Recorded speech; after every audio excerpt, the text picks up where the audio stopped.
I'm not gonna name drop no one, but it's gonna be heavy. I'll just say that if you feel some type of way, let me go live real quick. I'm gonna just, you know what I'm saying? Let me just get the live real quick.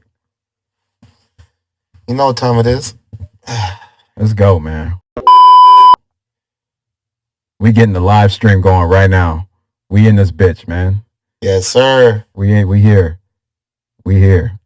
Another. You know what I'm saying? This is gonna be here. Usually when it's just me and the cuz, hey, we going in, bro. Yeah, we don't hold back. It's raw, unfiltered, uncut. Hey, if you feel some type of way, you feel like it's a shot at you. Jordan Shrug. Yo. Wisdom Talk Podcast. Get on the edge of my seat. You know what I'm saying? Let me get a good posture. Hey, we got both of us in the right. Yeah, hey, that works out. It works out. Yep. Episode 19. It's your boy Horton H20. Yes, sir. Yes, sir. Cuzzo with me. Your boy Junyanii. We are here again.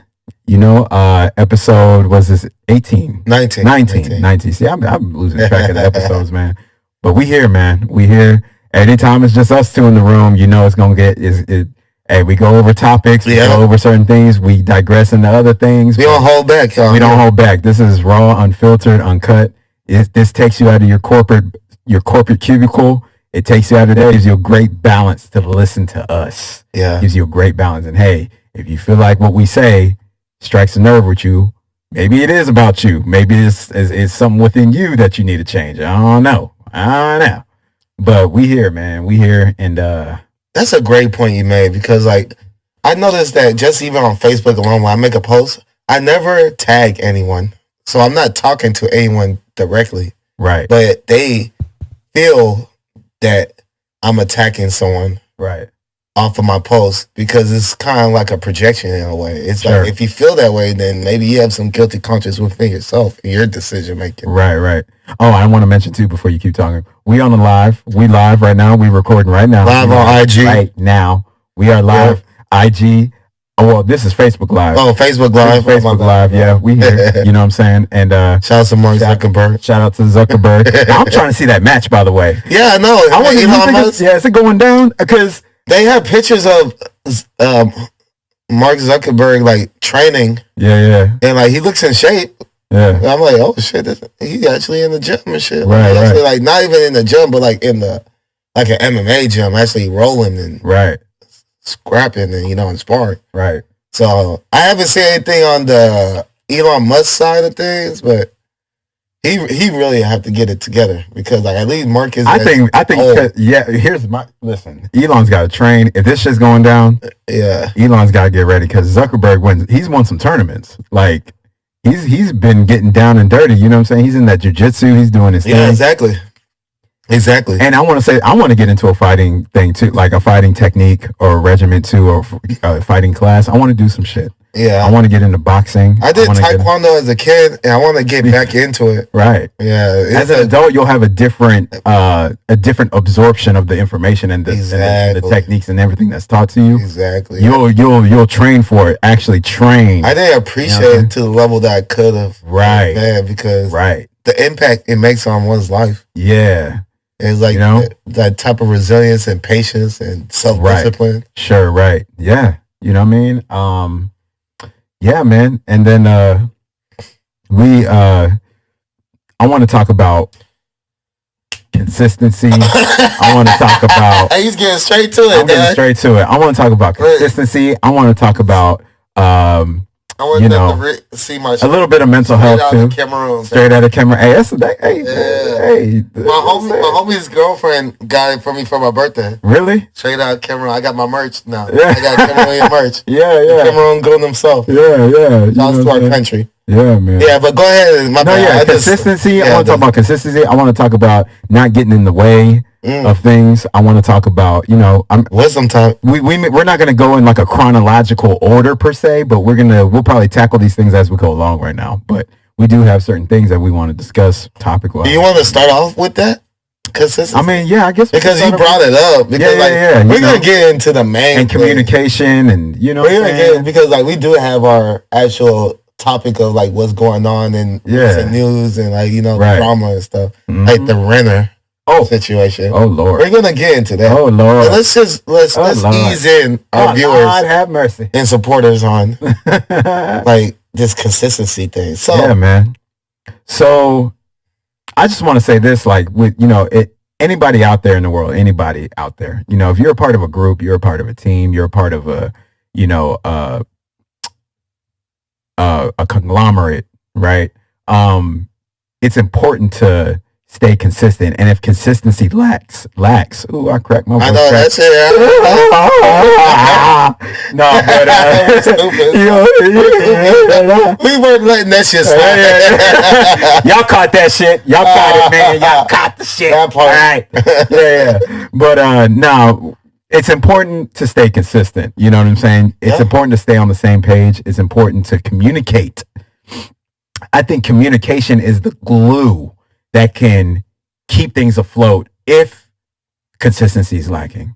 If pages start to get on different pages, right? If people start to get on different pages, I think communication is the glue, right? That'll keep it all together. Yeah. And I just feel like it's important, man, because things happen in life. Exactly. People you took the words right out of my mouth. That's what I was going to use in response to what you're saying. Things happen in life, and for lack of better words, people tend to maybe go rogue in the group, or people will, do their own thing and drift off, which is fine. Nobody's trying to control nobody. But if you're going to do that, at least communicate it to us so we know how to move going forward while you're in your rogue energy moment of doing whatever you're doing in life. Or if there's a catastrophic accident that happened or it's an emergency, like just you know what I'm saying? Communicate. You know what I'm saying? And I know the people out there are probably thinking like, who the fuck is he talking about? Who the fuck is this nigga talking about? You know what I'm saying? But I'm not really who you are. Yeah, hey, you know what I'm saying? It's up, you interpret it for however you want. You know what I'm saying? You interpret it for however the fuck you want. But I'm just here to say it applies generally speaking too. You know what I mean? And I just feel like I just need to say that out there for the people, whoever's listening, whoever may hear it. Consistency is important. Communication is important.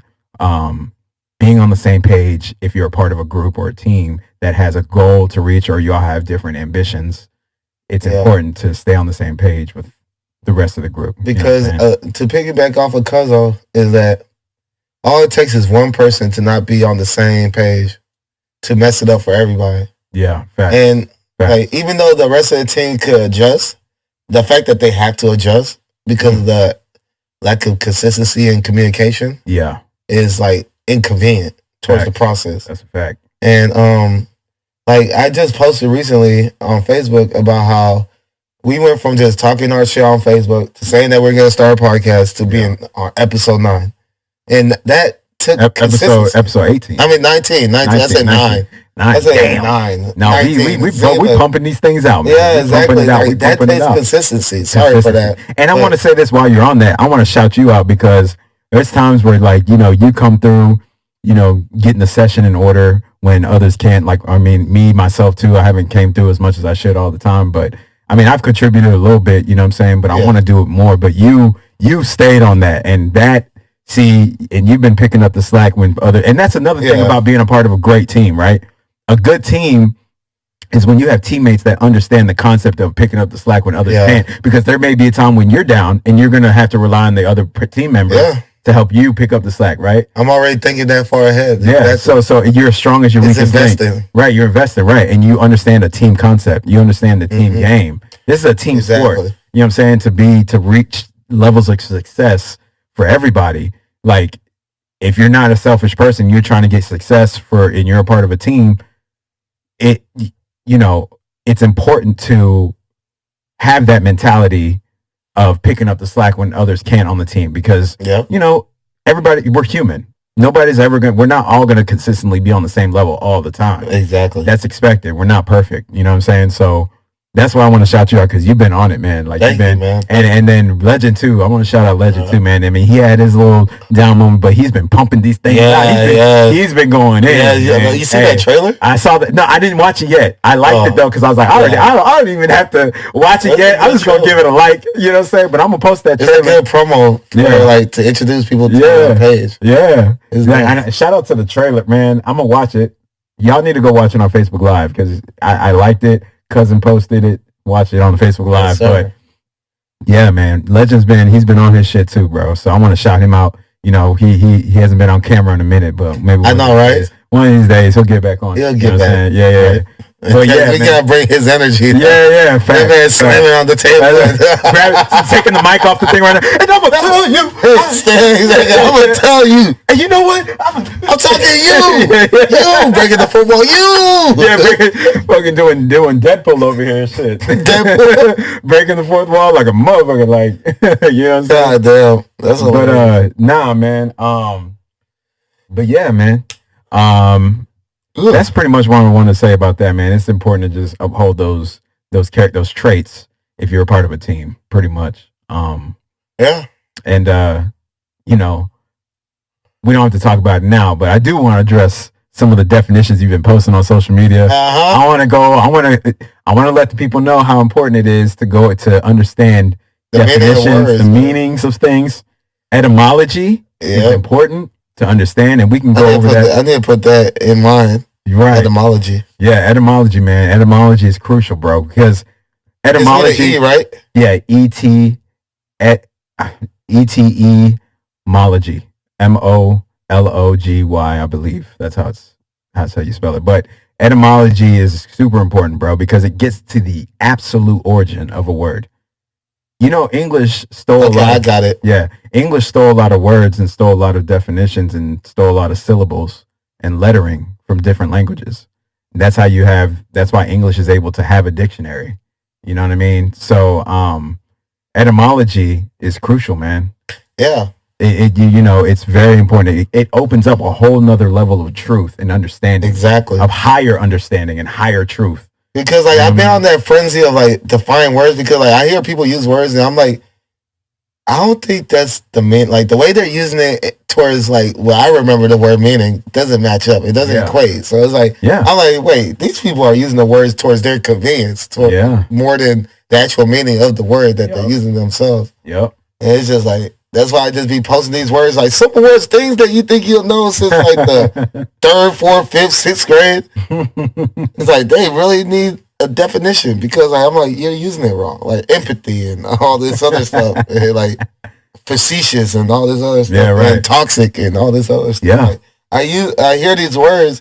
People don't know that narcissism is actually a mental disorder. You have to be treated for, and someone has to be qualified to call someone a narcissist. You have to have these traits that add up to being a narcissist. More than just you feel like this person is a narcissist. And it's just crazy how people just abuse these words and they just run with it. Yeah. And it's just man. Speaking of, you said narcissism, I want to go over just ism.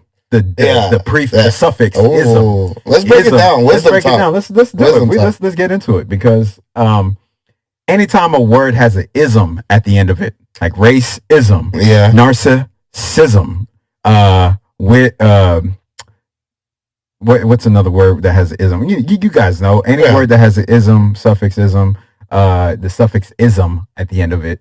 That simply means the practice of. Right, that's what ism is. You're practicing a way. You're practicing something. Yeah, is an act of sorts. Wisdom. Yeah. Even prism. Widism. You know what I'm saying? Yeah. Prism.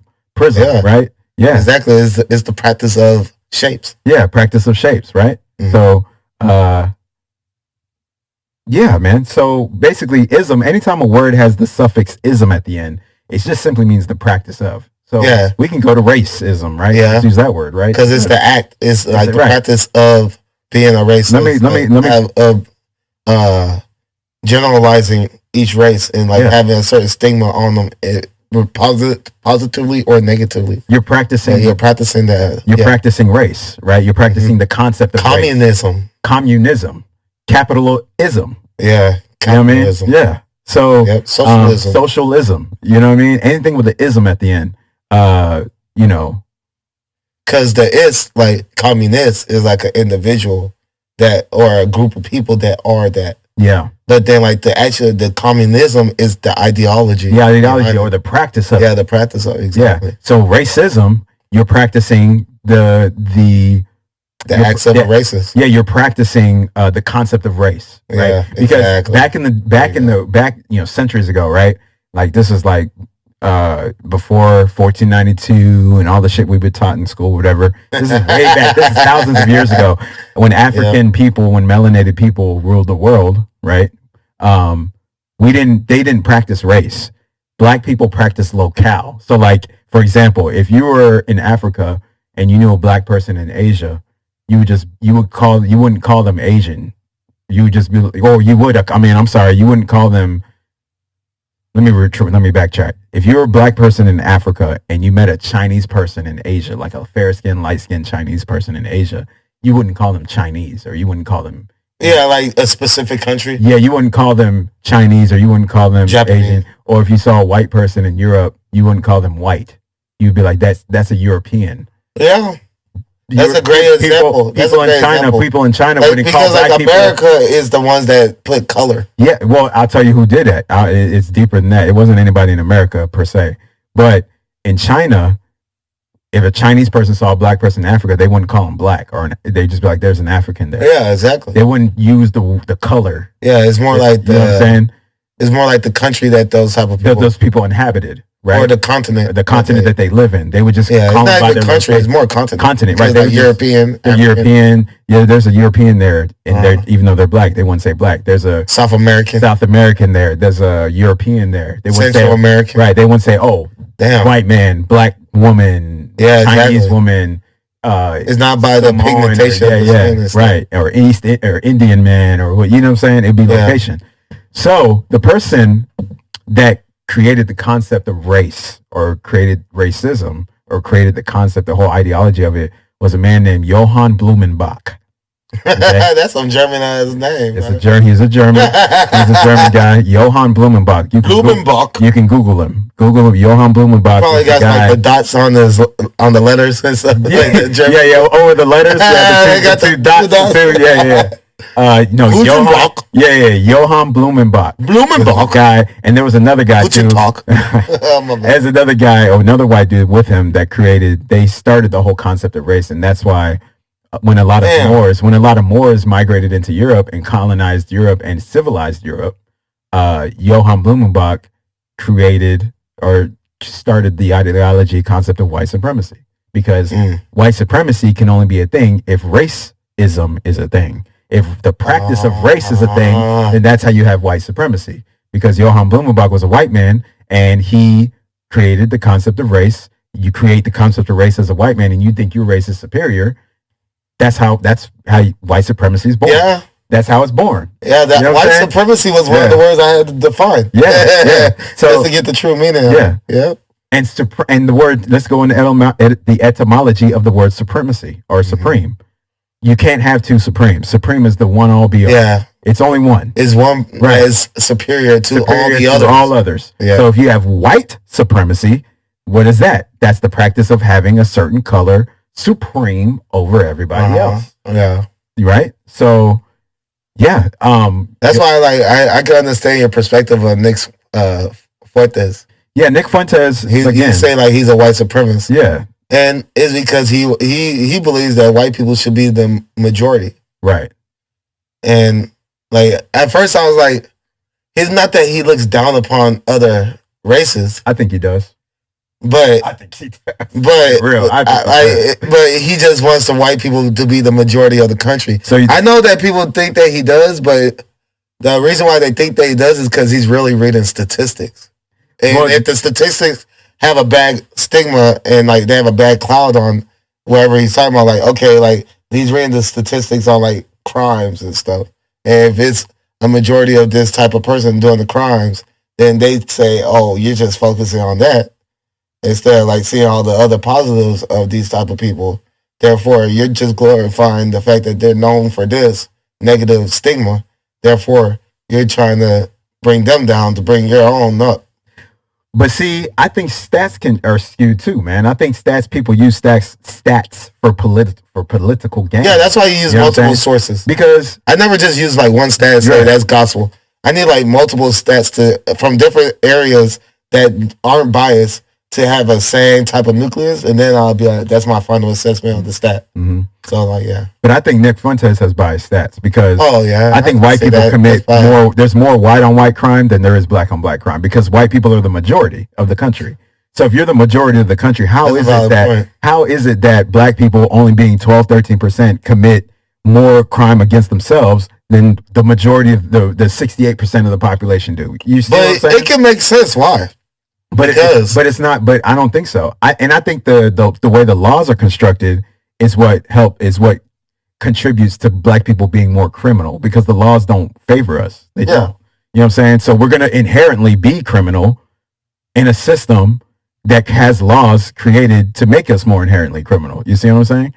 Yeah. So that's why I can see why. Yeah, because like it's already putting us with our backs against the wall. So like a lot of people are gonna choose a more illegal route. Yeah. So, but see, that's not the way he presents it, though. Or people, exactly. They present it to they want to make it seem like we're inherently criminal. He is a pandering towards his audience, and he is gonna try to trigger them to rock with him in the most polarizing way possible. Yeah, right. So like. And I don't even like to bring his name up because he's just a racist troll to me.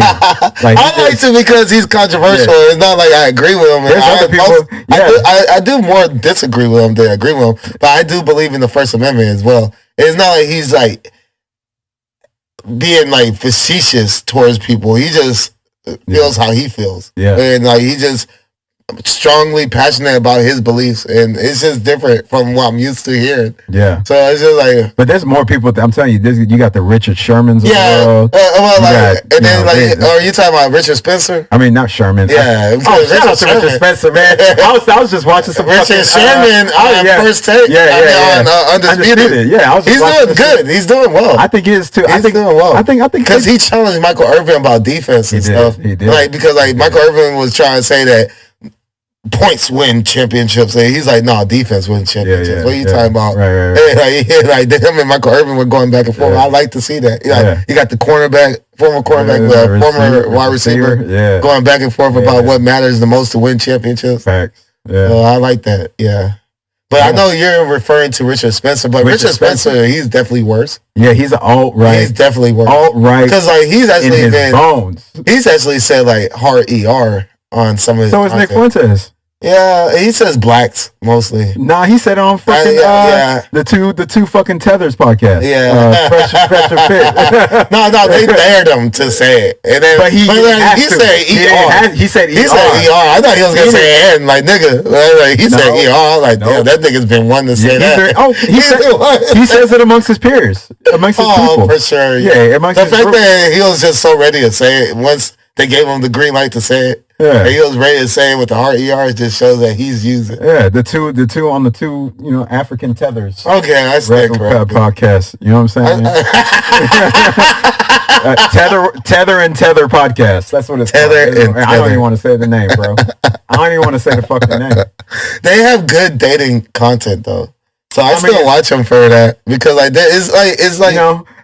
They think like me when it comes to like the dating world and all that. They can see the bigger picture because like especially for someone who had to start from the bottom and like build their own rapport and character and confidence to like be able to get women.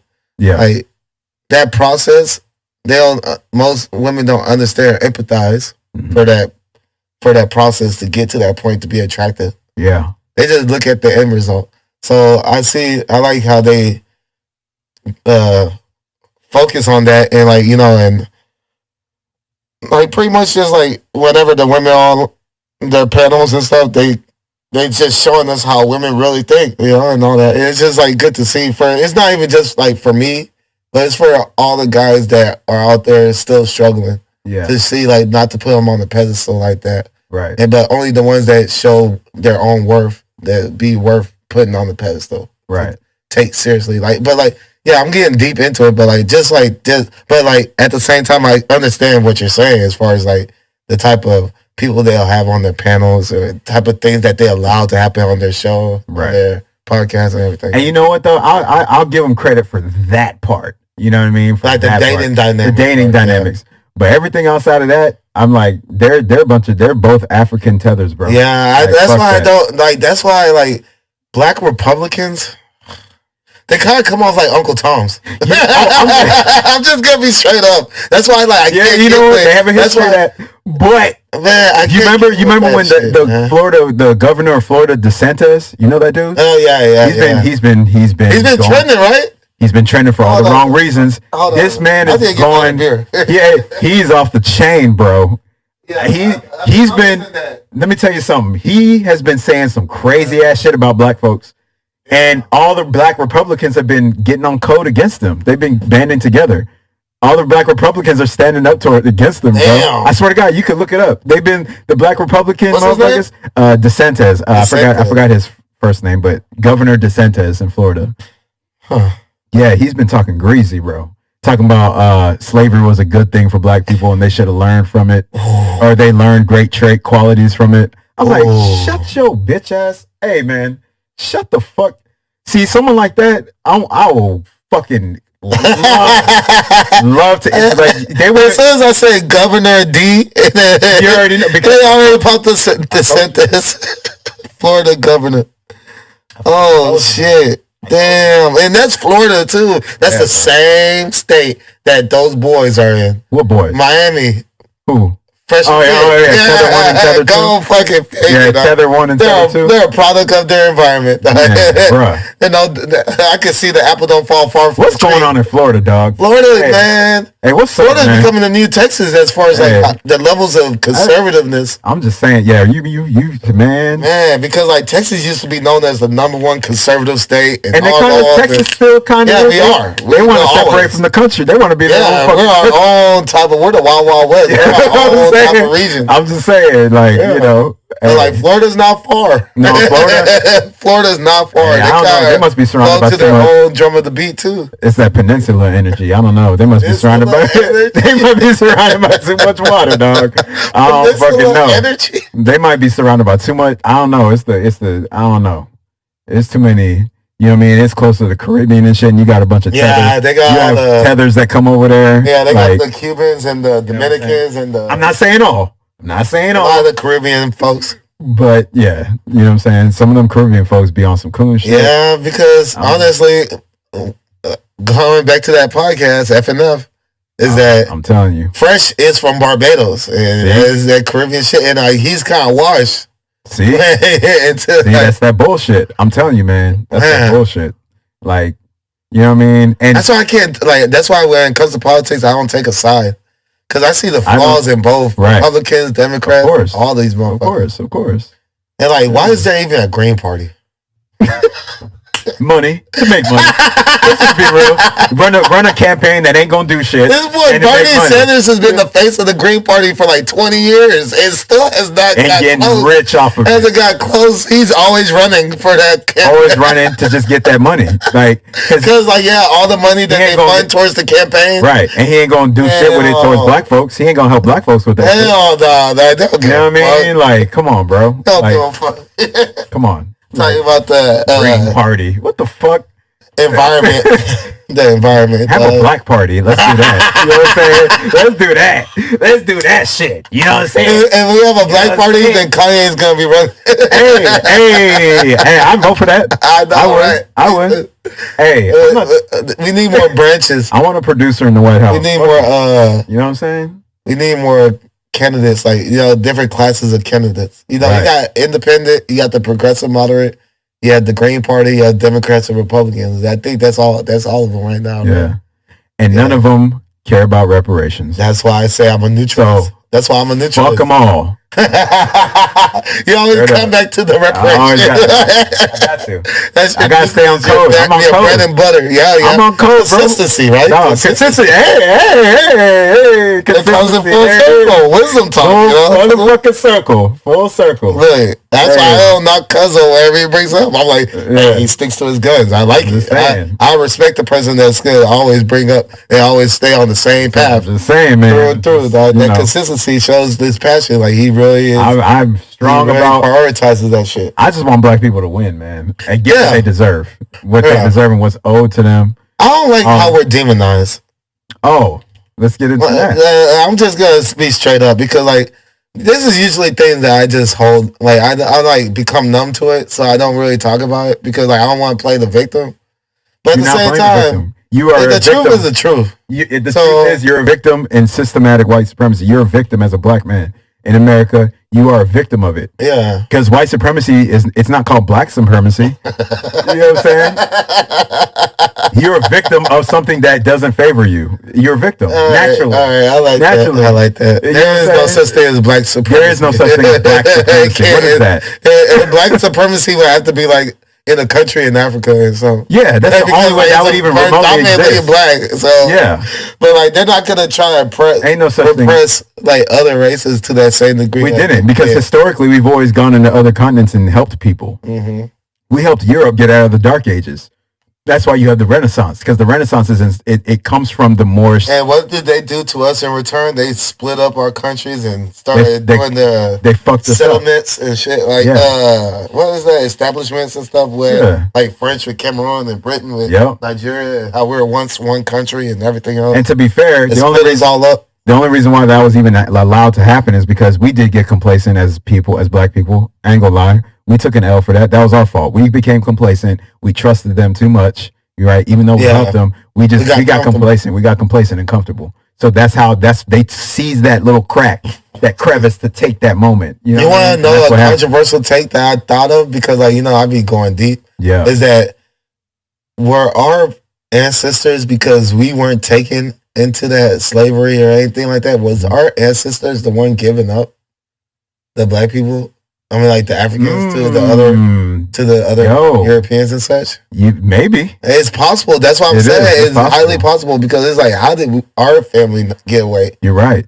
And like our parents were like born and raised in Cameroon, but you're right. But that was the same country that they were taking people from. Yes, sir. So it's like, we know that it had to take black people to sell, Africans to sell their Africans. Right. Like the more lower class Africans. You might be right. Just like how class Africans have to do it. Just like how some white people in America have lineage towards slave owners. Exactly. Like Ben Affleck.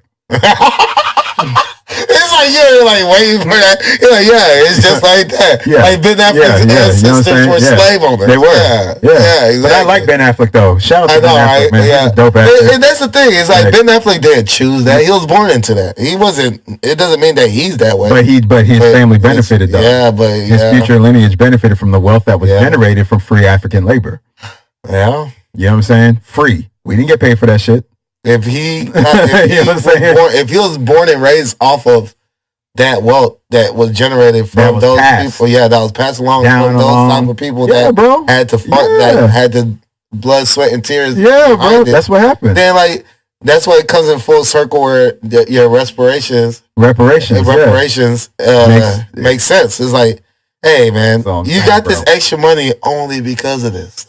Not just the money that you made, but the extra money that you have on the side from heritage. Exactly. This should be given back. This is how your generational wealth was started. It was started because of the free African labor that was fucking given. And it didn't just directly benefit Ben Affleck's family that directly had slave owners in his lineage. It affected everybody white today, right now. Because of the fact that this systematic white supremacy thing exists, that means inherently when you go back to systematic, let's get in depth with the systematic, because that is kind of a triggering word that people hear, because people get into it, because a lot of people will. I'm gonna play the devil's advocate. I can do that from time to time. It's like a lot of people hear systematic, like so it's just all in your head, so it's not really going on, but it's like it's all mental. You just feel like sure. So let's get into let's separate from the mental. Let's go to physical material. Yeah, exactly. Let's start there. Let's start on the surface. Material. What we wake up to, we live in our house. Let's talk about all of it, right? Let's talk about industries, because that's physical. People love this shit too. I get a lot of people that watch our shit like, I love the shit that we. And I love talking about it. I love it. Now, this is wisdom talk. This is wisdom talk. This is knowledge, bro. Yeah. Like real talk. And this is stuff I'm getting this, and all this stuff I get is from my mentors, from my teachers that I watch and look up to, and I'm inspired to. Shout out to Boyce Watkins. Shout out to Tariq Nasheed. Shout out to Umar. I've been watching him a bit more. He's a dope ass. He's intellectual, smart. Bro. Yeah. Tariq Nasheed, Boyce Watkins, brother Kaba, Professor James Smalls, Dr. Francis Cress Wilson, Phil Valentine, even Brother Polite, even, you know what I'm saying? All these dudes. Willie D. Yeah, I know. Willie D. Shout out to Willie D, man. Houston all day. You know what I'm saying? H-Town. You know what I'm saying? Yep. Yeah. You know what I mean? H-Town, the OG, the triple OG Willie D. You know what I'm saying? Ghetto Boys. Right. Fat. Yes, sir. One of the greatest rap groups of all time that get passed over even people in New York respect them. Respect the Ghetto Boys. Yep. You know what I'm saying? But yeah, man, all these people, this is where I get my teachings and my inspiration from. And then, of course, I double down and do my own research outside of Yeah, of course you have to. They plant the seed. I bloom the seed with my research and knowledge. But I say all that to say, to get back to the systematic thing, let's go to industries, right? When you look at the educational system, do you think of black people disseminating the information via the curriculum, putting together curriculums for the masses to go over, or do you think of white people that do that for the most part? Like who sets up the system? Who are the majority? Who are the people who empower that and then aligning the system? Right? Is it mostly white people or mostly black people? It's mostly white. Okay, so let's go to people with power, which is mostly who in those industries. Yeah, do you think it's black people that do it? Or right. So let's go to sports. Excuse me. When you think of sports, right? You think of sports. Who are the majority of the owners? Are they black-skinned people? Or are they white-skinned people? Man, of course. They're white. Come on now. They're mostly white. Man. Right. Let's go to the medical industry, right? When you think about medical, you think about people creating these synthetics and giving them out in these prescriptions. You think about who owns the hospitals, who owns the everything, who runs them, who are the top brass at all these different, sub levels in the medical industry. Do you think mostly it's black people, or you think it's mostly white people? But then, I know I got the answer, and it's the answer that is true. But at the same time, I go more in depth with because it's them boys. Them, but that's like you say because you say they're white. That's white. They're white by pigmentation. No, because look, they had a thing during they're not white. They're more Middle Eastern. They had a thing as far during as geographically. Anything. Okay, so in American slavery, right? During slavery, antebellum slavery, because we're still in slavery now to a certain degree. Shit, we are. Now that's another conversation. So antebellum slavery. They had a rule. You say it's systematic. No, it is systematic. But I'm gonna say this: in slavery, they had a rule where if you had 1/32 Negro blood in you, then you're considered black. So if you had any sort of mix, you had any sort of pigmentation. If you're not pure breeded, yeah, if you're considered black, right? Or like a minority, right? Of sorts, right? So you know what I mean? White people. And it also comes down to what you identify as, right? When you go look at these people's check boxes, when you go to the application, their job application, how do they think? What do they think they are? You know what I'm saying? White is not necessarily. Yeah. White is that's the best way to put it. White is they're not gonna choose, even though man, they use white. I keep trying to find ways to not say it, but fuck it. Jewish. Yeah. It's not gonna be. No, they're gonna check the white box. Yeah, they're gonna say They're gonna check the white box because that's how they. Because think. That's the whole point I was bringing up. Irish people. Those are the people who really own, but then they're gonna classify as this. Right. Irish people weren't allowed to be white in America at one point. What? They were not allowed to be white. Like others. They had to. They were considered Negro when they first got over here as indentured servants. But after a while, when they got their freedom dues, when they got their reparations. When Irish people got their reparations. So Conor McGregor would have been like black? He'd be considered Negro. Yeah, that's a fact. But they weren't allowed to be white. They weren't allowed to be white until later on. They were allowed to be white. Allowed to be white later on. That further proves what I'm trying to point. That proves what I'm trying to tell you. That proves the point of what I'm trying to make right now, which is whiteness isn't necessarily a color. It's about how you think. It's a mental thing. It's about how do you perceive yourself? You know what I mean? And most of these people out here, they're gonna check the box that favors the people, the dominant society, which is white. It's white people that run systematic white supremacy, which is the current climate right now. Damn. But I'm gonna go back to what I was saying. Let me break this down. You just open my eyes. Let me break it down to you. Let me get to the point of this part too. The medical industry. We think of mostly white people. Right? Exactly. Yeah. Education, white. Sports, white. Judicial system, white. Oh my god! Do you think black people got their hands in this? That's the worst branch of government, bro. I have gripes with the judicial system so much that because they have not adjusted the laws to the other laws that like feminism and everything else like that. Like just shit like the child support and all this other things and custody and alimony and all. Yeah, that shit pisses me off so much because they still keep the same judicial laws as way back.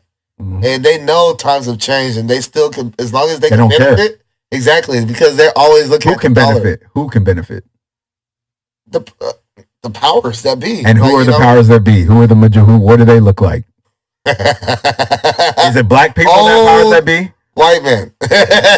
Systematic white the Rockefellers supremacy. And all that shit, and the JP Morgans and all that. White supremacy. Supremacy. That's all I'm hearing you say right now. It's white supremacy. Yeah, white supremacy. And that's all I hear. And the legislative.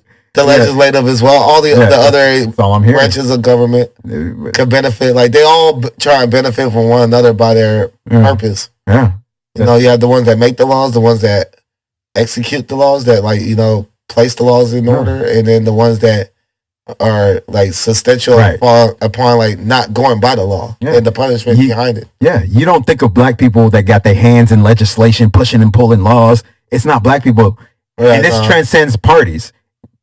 Mostly, the majority of the Democratic Party are white people. The majority of the Republican Party are white people. Yeah. You know what I'm saying? These are white people pushing and pulling laws. Exactly. It's not black people. They have their own agendas, but their own agendas is within their own class. Right. But it's not about the general public. Right. So subconsciously, inherently, you're going to cater to your people regardless of your party affiliation.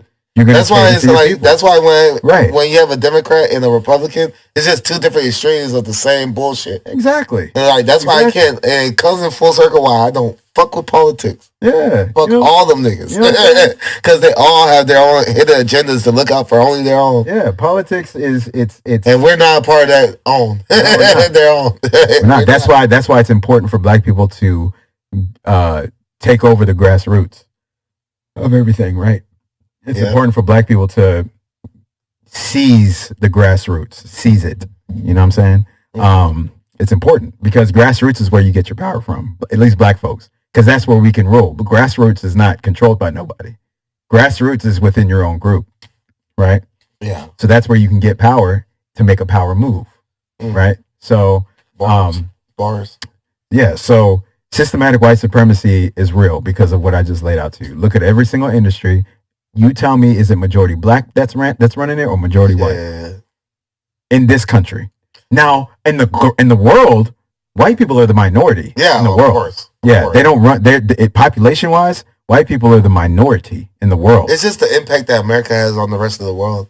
Yeah, and they we're like the trendsetters.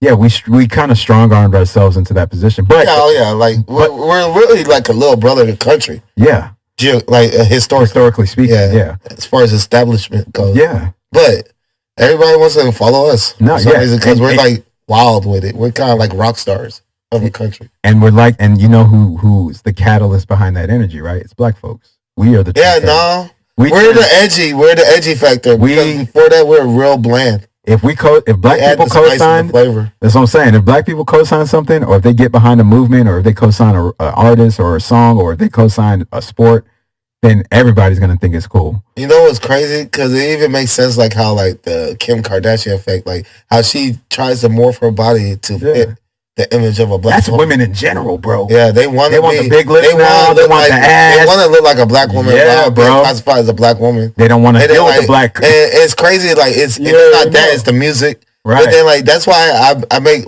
posts I don't see how people could just be so into the black culture, but when they a black person. Okay. How do you like the food, the music?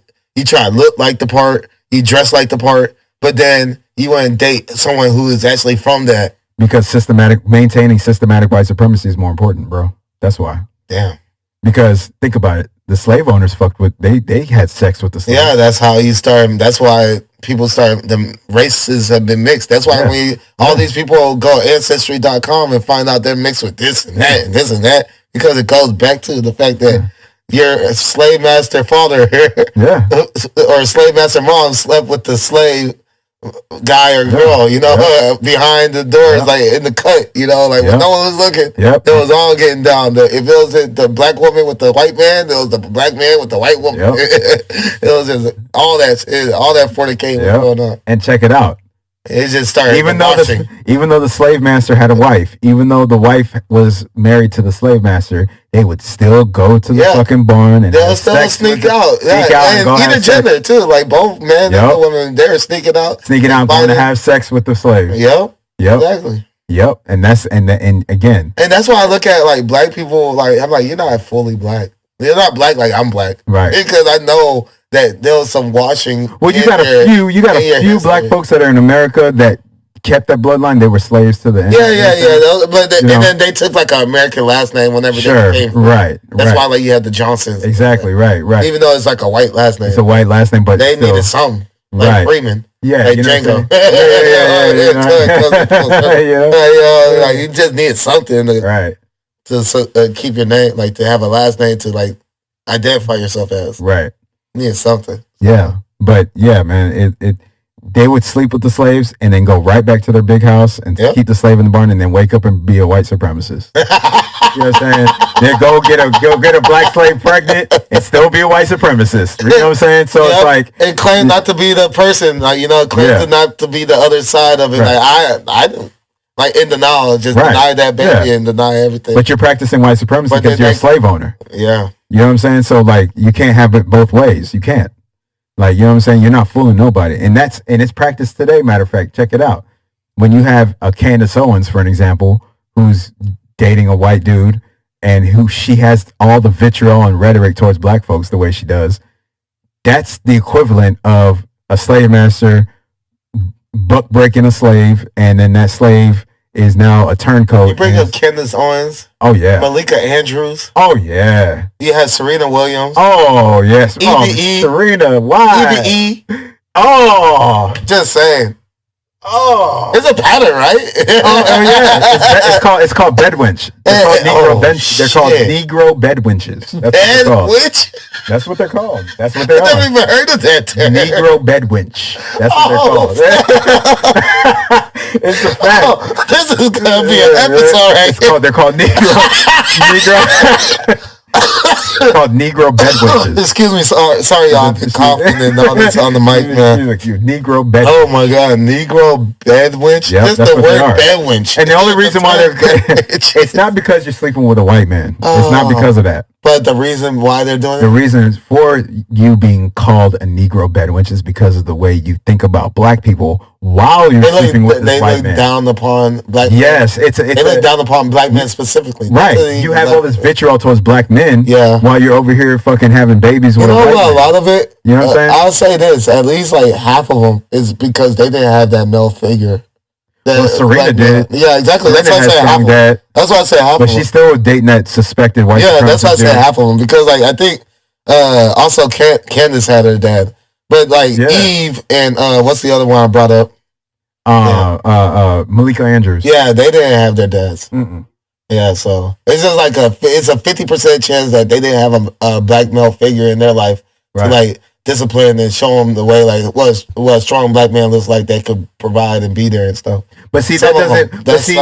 But see, if I feel like it's a combination of that mixed with, like, they still could know better, though, right? You don't have to go out and attack black men. That's true, too. Because like, you're around enough people in your community and your society that you see it. You see other people that other black men that are successul, progressive, proactive, productive. They look up past that, and they still want to stigmatize black men. Like, it's their scapegoat. You know what I'm saying? But you're not going to do that to a white man, though, that deserves that stigma, that vitriol. But you're going to do it to us because for some reason you're like it's like it comes off as self-hate almost. You know what I'm saying? Like you hate your people. It's like, a form of projection. Yeah, you're projecting some bullshit that we don't. They really feel that way, but they need guilt somewhere else. Yeah, like it's bullshit, man. Like you have this vitriol towards black men for no reason. Like, what did we do to you? What that just because you had a bad, evil black man in your life doesn't mean the rest of us are like that. You know what I'm saying? I be wanting to like Candace Owens sometimes. Nah, bro. But it's more of me not liking her than she's so whack. She's whack, bro. She's like the Auntie Tom. Yeah, Auntie Tom. Yeah, Auntie. What's it? Because like she be having some logical points, but at the same time, I know her agenda. Yeah, bro. And I know that she doesn't really care about us. She does, and she's not even from this country. She's not a black woman from here. She's Haitian or something. Oh shit! I didn't. Yeah, her family's from Haiti or some shit, somewhere in the Caribbean or that makes sense. Barbados. Kind of like some fresh shit. Yeah, exactly. Yeah. Like she's a tether. You know what I'm saying? Like, yeah. You know what I mean? Like, dude. Speaking of tethers, like, and we brought up Tariq Nasheed too. Tariq Nasheed was on No Jumper recently. You know No Jumper? Mm-hmm. He was on there recently with Flacco. I think that's when I seen him recently. I was like, hey, man, this guy's free. Yeah, he's fire, bro. I was like, man. And he's funny as fuck. He's funny as shit. He's funny as fuck. Yeah, I seen him. He's dope, though. I seen him on and Flacco interviews him a lot. You know what I'm saying? He's black Muslim, huh? Tariq, no. His family, he's from Detroit.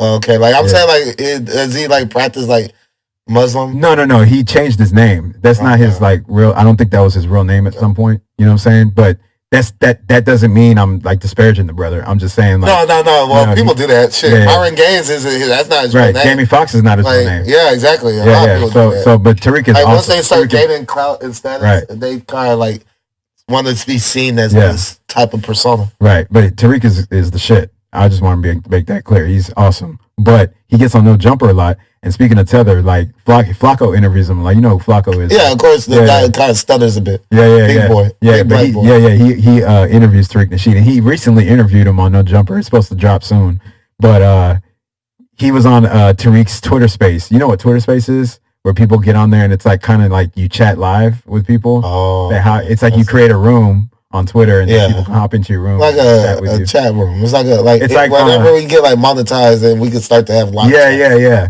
But there's one website that's special, a Clubhouse. Yeah, it's like a Clubhouse thing. You know what I'm saying? They have Stream Lives, Stream Labs. Okay. Kind of the same concept. Yeah. Where you can super chat and you can send, donate and stuff towards the platform. Right.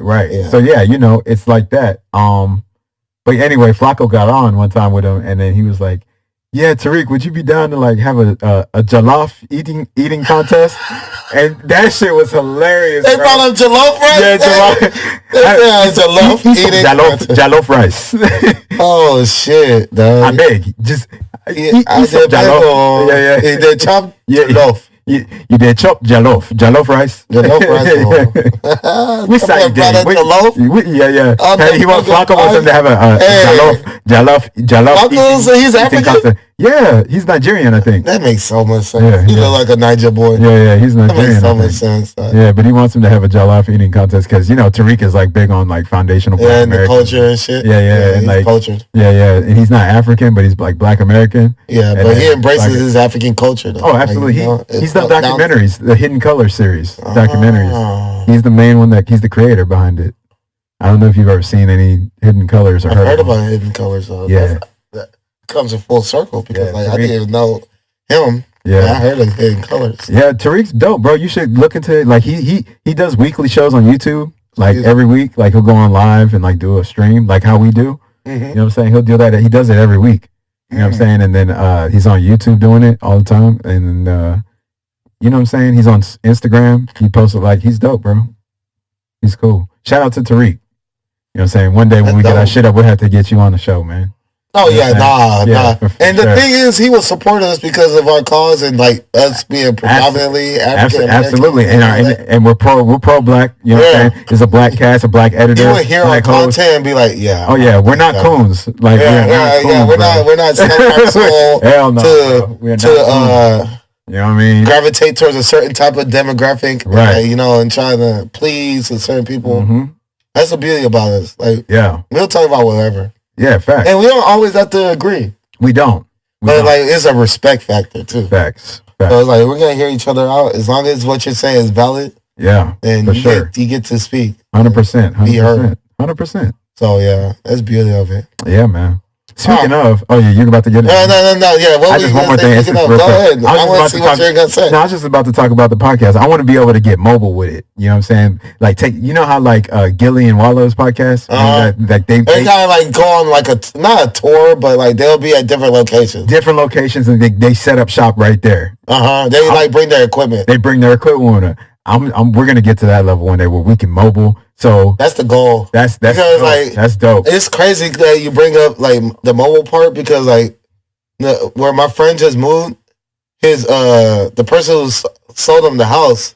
Yeah, he has a podcast called Cigars and Exotic Cars. That's his like he has a podcast called that, and like he's setting up the podcast. And it's like, and that's what the background is. It's literally like you see like exotic cars in the back. It's like a real fancy type of shit. Yeah, nice shit. Right. And I was like, he was talking about like he's gonna rent it out to people that start like do podcasts. It's like you can shoot here, and I charge you for the time you spend shooting there. And it just brings up that it comes in full circle about the idea of like moving, like being mobile, and like we shoot at different environments, different backgrounds. You see different infrastructures behind us as we're shooting these episodes. Kind of like how we just did with J-Hall. Yeah. This past recent episode that just came out with Rich. Sure. So like we just start doing that and like make that a new consistent thing. It's and like shooting at different places. And we can do it because I know how to do it. I got the laptop. I got the laptop. I got the interface. That same interface right there. I got the same one, bro. I got that one. You got the credentials too. You know what you're doing. I got all it's going to take is one other podcast mic or two other ones. You know what I'm saying? And then we get a camera. We could start off just like passing the mic around if we have multiple guests. Multiple people on the panel. We got like at least 2 mics. And a camera. Then we could just like once the next person wants to speak, they can speak, or like you could put it in the middle and then like they could lean into it. The main thing is being able to record the audio through onto the audio software program, and I can do that. I know how to do it, bro. Exactly. So we're gonna get mobile, y'all. And y'all don't believe that we're gonna do it. Have y'all seen the progress we've made so far? I'm telling you, the content keeps coming. It's pumping. It's pumping. Just saying, from the type of guests we've had to the type of the progress we have to like having the merch on the table. To I'm telling y'all, we coming, man. Having different locations. I'm telling you, we already started the whole different locations thing too. Like everything is coming. Like it's coming. We're saying these things, and then you see it happen. It's unraveling. It's slowly unraveling. So you can't make this shit up. So like, if you're the type of person who's gonna still doubt, even though you see the progress every time you want to doubt, that's your problem. Facts. Because like, man, at this point, y'all might as well just get on the wave because like, facts of life. We're out here speaking shit into existence. We're following through. We're about that persistence and consistency. I'm just saying. We're driven with our shit. We're not just talking the talk. We walk the walk. That's right. Facts of life. I mean, but you were about to segue into something. Yes, I was, because it's going to be our main topic of the day as far as what's been going on in our general public, our society and stuff. Brittany Renner. So, Legend wanted me to pull up the video and react to it, and then he would edit it in the show the split screen. Oh yeah. I was I don't know if I want to do that. Why not? I could do it. We could do it. What was your reason for not wanting to do that? The only reason why I didn't want to do it is because I want to make sure that it syncs. Everything's synced. Oh, he can sync it. Yeah, exactly. On his audio. As far as you have to find the parts of what we start at. Yeah, but he'll be if you put the sound on the mic. You put the phone on the mic, he'll be able to hear it on the playback. And I gotta find which one is the best option to choose. Which one is the best one to choose. Which video is the best one to react to the Brittany Renner shit. Okay. So that's why it's Brittany Renner. The recent. There's some people hopping on the live. I just can't. Some people see us talking. They've been in and out though. And in and out. Because I don't know which one to choose to listen to. Because I don't want to choose one where someone else is reacting. Yeah, but the actual video. Get the video where it's just the playback of it. You know what I'm saying? Excuse me. Because they have videos where they just show the clip. Yeah, exactly.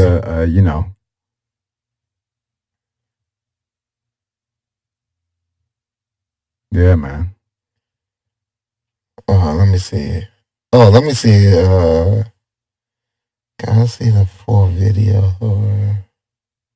I would do it on my phone, but we have the live going. That's why I need it. I'm gonna have to bring my laptop from home. If Legend is gonna start doing that, I'll just bring my laptop and we can just play it from the laptop. You know what I'm saying? Yeah. Put the speakers I should have already had it prepared too.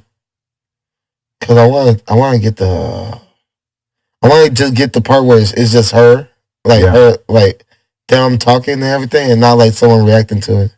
Yeah. I keep on saying that, but yeah.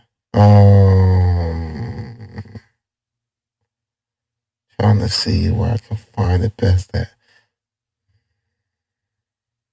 Wow, shout out to Legend. I don't know if I already shouted him out, but he's been going hard with the edits, man. Yeah. He's getting better. He's getting better at the shit. I was like, yeah, man, you doing your thing, man. You doing your thing, brother. I wonder if this is gonna be a good one. Let me just play it. Yeah, just play it. Just fuck with it. You know what I'm saying?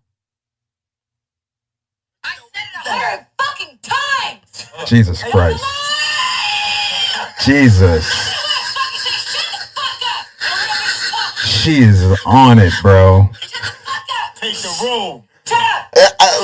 And look at these beta male ass niggas. Look at these beta male ass niggas on the fucking pot. I would have been kicked her out, bro. And I'm a hopeful romantic. Nah, bro. But I can't. Imagine her on our platform right now doing that shit ain't gonna go down right here, bro. Fuck that. Now you gotta go mid episode. I told Legend to keep that shit on there. Oh shit! Shut up. That's when she threw the bottle at the dude.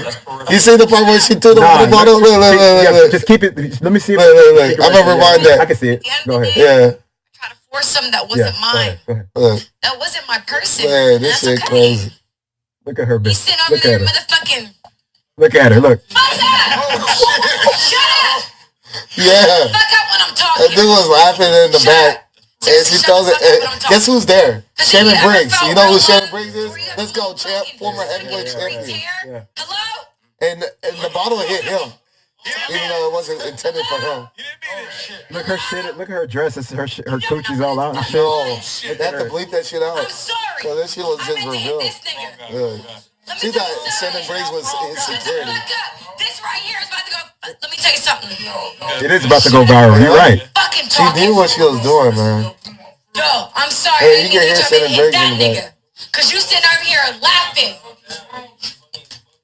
Chill. Relax. I ain't chilling. Relax. Because at the end of the day, it ain't your pussy. Hey, listen. I hear you. I can't stand drunk people like that, bro. That's fine. I can't stand It's like a level of entitlement, right? And look at these bitch ass niggas. Even Charleston White too, bro. Yeah, I ain't gonna lie, bro. He's a part of it. Yeah, I ain't gonna lie, bro.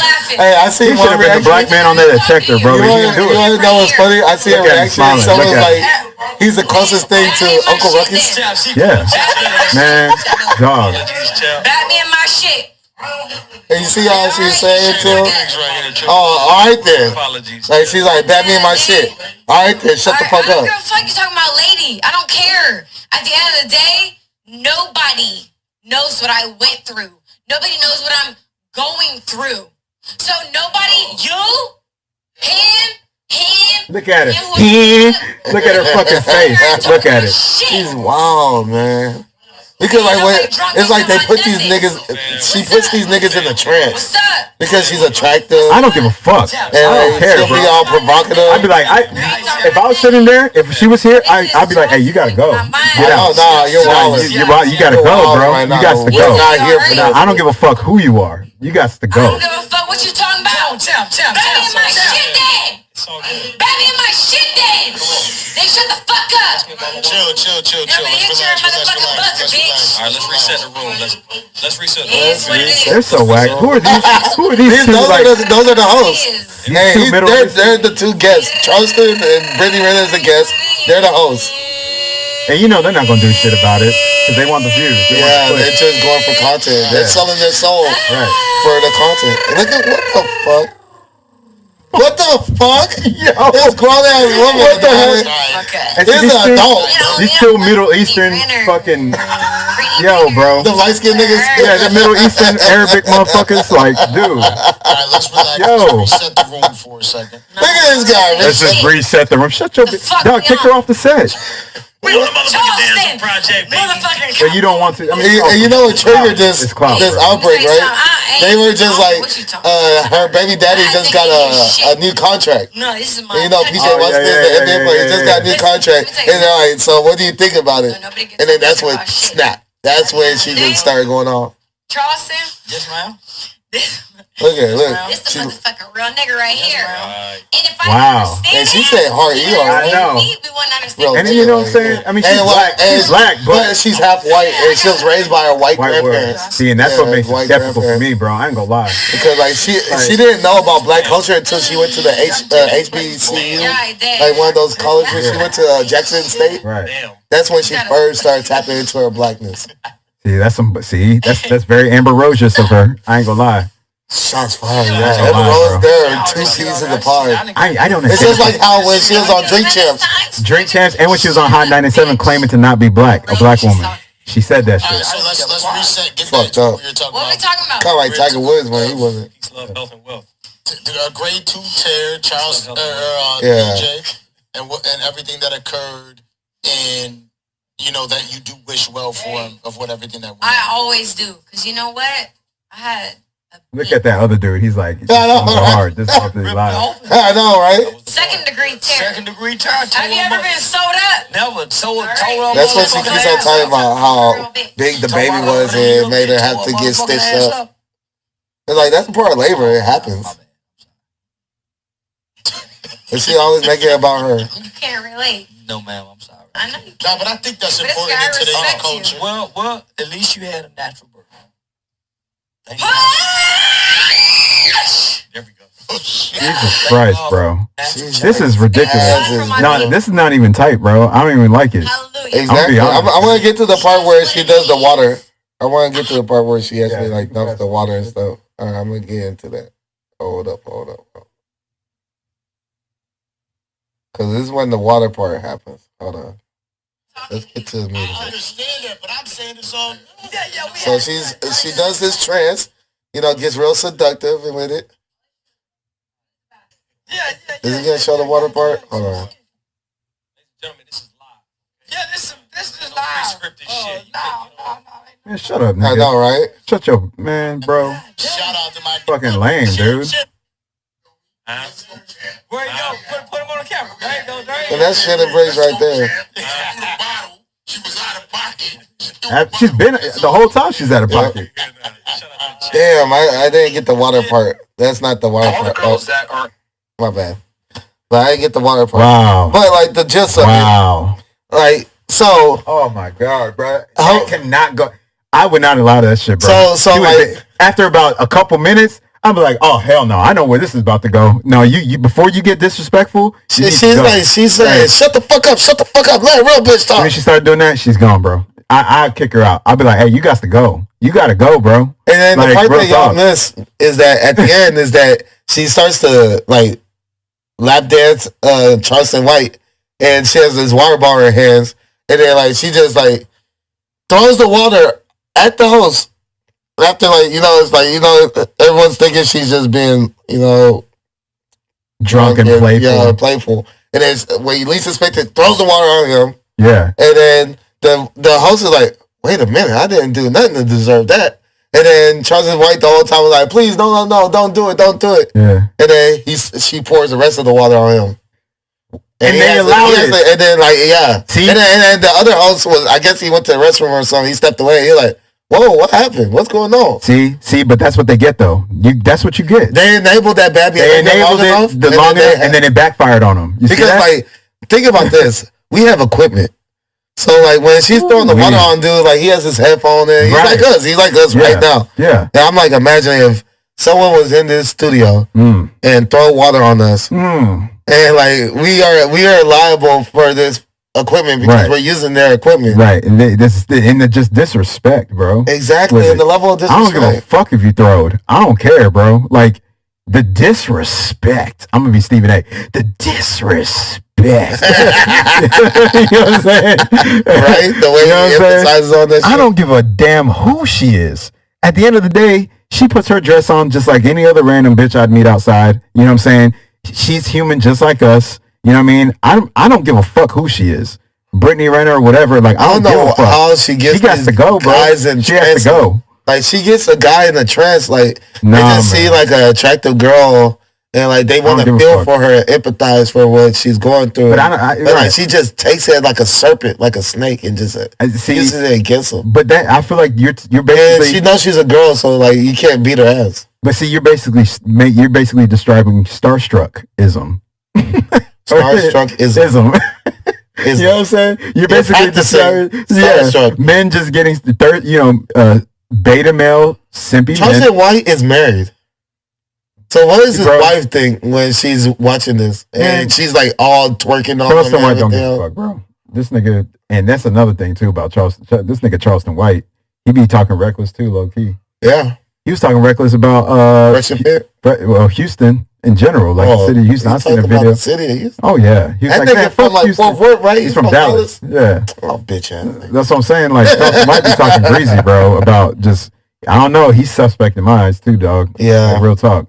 Man, like he, yeah, bro. So it makes sense that he would allow that shit. He wouldn't check it. I just think about this. I mean, he was a guest. Don't get me wrong. So it was the responsibility of the host to check that. But the host, they're not of your. They're not you. They're not of your culture. They're not. If you don't see the host doing it, then you gotta take initiative. Right. Because if I was a guest, if I was in his seat, Charleston White, I'd be like. I just thinking about this. I'd be like, nah, bro. I'd be like, if she tried to touch me, I may like be like this. Like if she grabbed my hand, then I'd be like, I'd kind of pull it away. I'd be like, yeah, you know. I know, right? You know, I'd be like, yeah. He was trying to be nice. Hey, you're tripping right now. That's what I would say. I say it out loud. I'd be like, oh, you bugging. Like, you're tripping. Like the person, one of the hosts was saying, like, while she was yelling like that, take the room, go ahead. You know, like you're enabling her to do what she's gonna, whatever. You're giving her the green light to come off the way she wants to come off. And if I was in that seat, she probably would have turned on me because she would notice that I'm not close. Yeah, that you're not the one. I'm not the one. She would turn on me, and then that would cause me to get up off the set. Because that's what I would do. I'd probably get up and leave. I'd be like, nah, bro, I can't do that. I'm just thinking about the fact that she was trying nah, bro. A heavyweight. Like, she obviously thought that he was the heavyweight boxer dude. Shannon Briggs was like security for the guy that was laughing. Yeah. Back. But then he tells her, I'm not that. You know, and she's still like, what are you gonna do? Come back my shit then. Like threatening him to come beat her ass. Yeah. Knowing that a man's not gonna do that, especially on camera. We're not gonna beat you up, but we can scoop and score you off the set though. Yeah, exactly. we can escort you off the set. Because like he was calling her all sorts of out the name. Bitch, you tripping. Like you wilding. Yeah, she is. What's wrong with you? She's tripping. And she said, what you gonna do about it? All right then, shut the fuck up. You know, because he's like, I'm not hitting no woman. Right. And he's like, all right then, shut the fuck up. He ain't gonna hit you and it's not his set. The host should have. See, that's what I'm saying. The host didn't have anybody's best interest there. They don't give a fuck. They're doing it for content, and they're two Middle Eastern. They got all of us talking about. We're talking about right now. Yeah. They're two Arabic dudes. How you know they're Arabic? You can tell by them. Yeah, maybe the other guy in the burgundy shirt, he might have been black or Hispanic or Puerto Rican. I don't fucking know. I think they're both mixed. But the other dude, the white dude in the white shirt on that video, he was definitely Arabic. He was Arabic or Hispanic. He was Hispanic or something. But they do have that mix. They have that type of hair and whatever they were not black like Shannon Briggs and Charleston White, and they're not that black. You know what I'm saying? No, they weren't black. So they don't have mix. Right. So in not Middle Eastern, like you said. Yeah. It's definitely possible. They didn't have the best interest of those black folks on that show. They don't. They were going to let Brittany Renner roll. Let's do this, right? How much do you want to bet if it was a Middle Eastern woman or a Puerto Rican of their ethnicity? Like their own? Wilding out the way Brittany Renner was? I guarantee you they would have had more energy. So you're going deeper. Check that. So you're thinking like, because she's a black woman, they're gonna just let it roll. Yeah, they're gonna let it roll with it. No edits. And it just helps keep the stigma on how they see us. Yeah, they're gonna let it roll with it. You know what I'm saying? I just think about this, like, who's calling me? Who the fuck calling me? Excuse me. Who calling me? I'm just thinking about like the perspective of if it was a guy. If Brittany Renner was not a woman, the dudes would have got upset. No, they would have maybe let it roll. If it was a black man wilding out, they would have let it roll with it because for a multitude of reasons, content, clout, and it just puts more of a stigma on black folks. Like, look at these ratchet ass niggas. Like it's possible. You know what I'm saying? I think it's more likely that he would have got his ass beat. Especially or they would have fought. They would have fought. Yeah, Shannon Briggs came onto the set. Oh yeah. I'm sure he would have put hands on the nigga. Yeah, facts. That's a fact. Well, at least I choked the nigga up or something. Corey Holcomb brought up that point. I'm glad you said that. Yeah, that's why he's one of the best. His reaction is one of the best reactions of that video. I fuck with Corey Holcomb, though. Yeah, he's a real one. He always keeps it all the way on it. You watching the show, right? Yeah, of course. Yeah, that's right. Corey Holcomb had that's exactly the perspective. And he brought up a point like, this is like most women, if not all women, whenever they're like in this emotional state. Woo! Like, a lot of them would never admit it as long as they're rational minded. But like when they're really triggered emotionally, they cross all the lines. They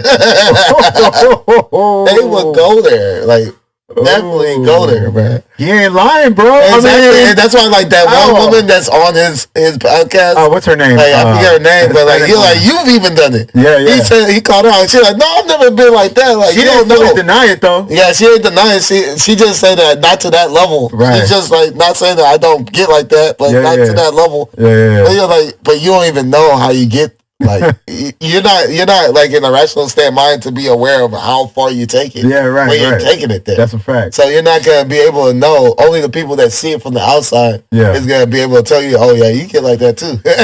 And that's what Corey was using her as an example, because like she's one of the most rational minded women of any platform that be on there with a bunch of guys. Because like Melissa Ford tries to do that shit with the Joe Budden shit. But she ain't, bro. She's super modern feminist. She was talking about having a threesome with 2 guys or some shit on that platform. Jesus Christ. She was talking about like I don't know what it was. Like she was talking about like I told both my exes like I want to have a threesome with y'all one day. And like, what the fuck? Hey, that sounds like no, I ain't gonna say it. I ain't gonna say it. What the fuck? I ain't gonna say it. No, you can't start that. I ain't gonna say it. No. This is one of the rare times where I'm gonna keep it politically correct. I ain't gonna drop a name. I ain't gonna drop. It's not about dropping. I'm not name dropping. But let's just talk about the scenario, the example of the scenario. Yeah, you have to mention the person himself. I mean, there's a lot of women in general that think like that. You know what I mean? It just speaks volumes about the type of women we have to deal with nowadays. You know what I'm saying? It speaks like volumes. Women that want to get ran through. Yeah, not like ran through, but just like a wild, reckless woman in general. You think back in the 60s and 70s, women were like this? Hell, 80s, 90s. You think women were like I say it started like in the 90s though, because like 2 Live Crew and shit. Like think about that documentary that about to come out, or I guess it came out by now. It's called Freaknik. Yeah, is it Freaknik? And that was the 90s. Yeah, Freaknik. That was like late 80s, early 90s. And those. And like think about like NWA and all that, all the freaky ass groupies. You know what's crazy? As a child, they're the pioneers towards the wholeness that's been going on now. Yeah, they started this sluttiness. You know what's crazy? I remember as a child hearing about Freaknik. Like, they used to talk about it on the radio and shit. Yeah, that's crazy. I remember watching like a couple of VHSs.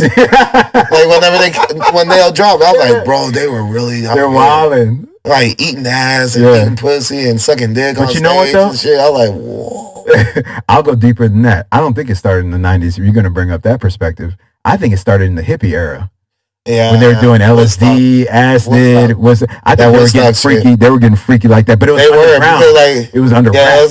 Yeah, exactly. It was like raves. It was like EDM. The hippie movement was the foundational catalyst of the rave scene that we experience today. It's very much the same. It's the hippies. You know what I'm saying? It's the modern day hippie shit. Energy. Yeah, because like you'll see you'll see like those old Woodstock videos. Yeah. Girls are just like tits all out, wearing whatever, fishnetting it up. Exactly. Just like walking, you just like that. They did that shit in the 70s. If it's already out, I might as well suck it, right? Yeah. Shit, it's right here in front of my face. I mean, I'm just gonna go ahead and taste. Just go ahead and do it, man. And they just be fucking all over the place. While people are performing, you just got this couple just getting it down. Yeah. Well, if we want to really go to like the origins of promiscuity, is Marilyn Monroe, because she was getting ran through, especially by the Kennedy brothers. She was like both Kennedys, man. She was Marilyn Monroe. At the same time, bro. She was getting DP. She got with a brother, didn't she? Yes, she had a brother in that lineup in her roster. I forgot who it was. It was somebody that was known too. I forgot who it was. Yeah, she had a brother in the roster. I forgot who it was. Yeah, she was dabbling, and like everyone sees her. Madonna. Madonna's the other one. I was good. It's on my phone. Yeah, Madonna is the other like godmother. Didn't she get with Dennis Rodman? Oh yeah. You already know Dennis Rodman's off. She got around in those 80s and 90s. Yeah. That was her prime year. Oh yeah. she tried to get with Drake as like her older self, and Drake was like disgusted, like, oh, old ass tried to make out with me. Yeah. He had to turn him down. Like, you know what though? I even have standards. Like, I know I'm Drake. What's the actor's name, bro? There's an actor. She's a British actor. 50 Cent has a crush on her. He was talking about it on the Stephen Colbert show, late night show. This actor, I ain't gonna lie, bro. She knows how to fucking seduce. Like, I forgot her name, dude. She white? The white actor. She knows how to seduce, bro. And I was like... And she's British? She's a British actor, white. In her 50s? She's like in her 60s. Like, she's 60s? Old. Yeah, she has like short hair, maybe down here. I forgot her name. If you look up the Stephen Colbert show, can you look it up? Fuck it. Look it up. Type 50 Cent, Stephen Colbert. And I'm going to scroll through the videos and I can show you. And I'm going to show you the actor. I forgot the actor's name, but I was like, gosh damn. She's a madam. Like, you know how like you have sirs and madams that get like hierarchy status. The late show with Stephen Colbert. Yeah, they talk about 50 Cent. I think that's it right there. Is this one? Maybe. Let's see. I think that's the one. This was like 4 years ago. Yeah, but yeah, it is. But it's my main thing is about the actor. Let's see. What? Damn, the late night show. Yeah, what's the name of it? What's the name of the They got a lot of subscribers. Goddamn, 9.13 million. Oh, I don't know if they're gonna talk about it in that clip. They're gonna talk about this clip. What is this? They might actually, maybe. Fast forward a little bit. Yeah, let's see. Fast forward a little bit.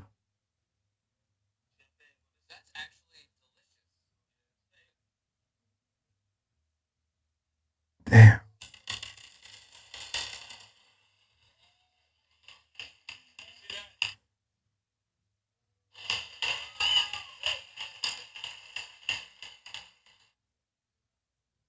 This is the most replayed part. Okay, yeah.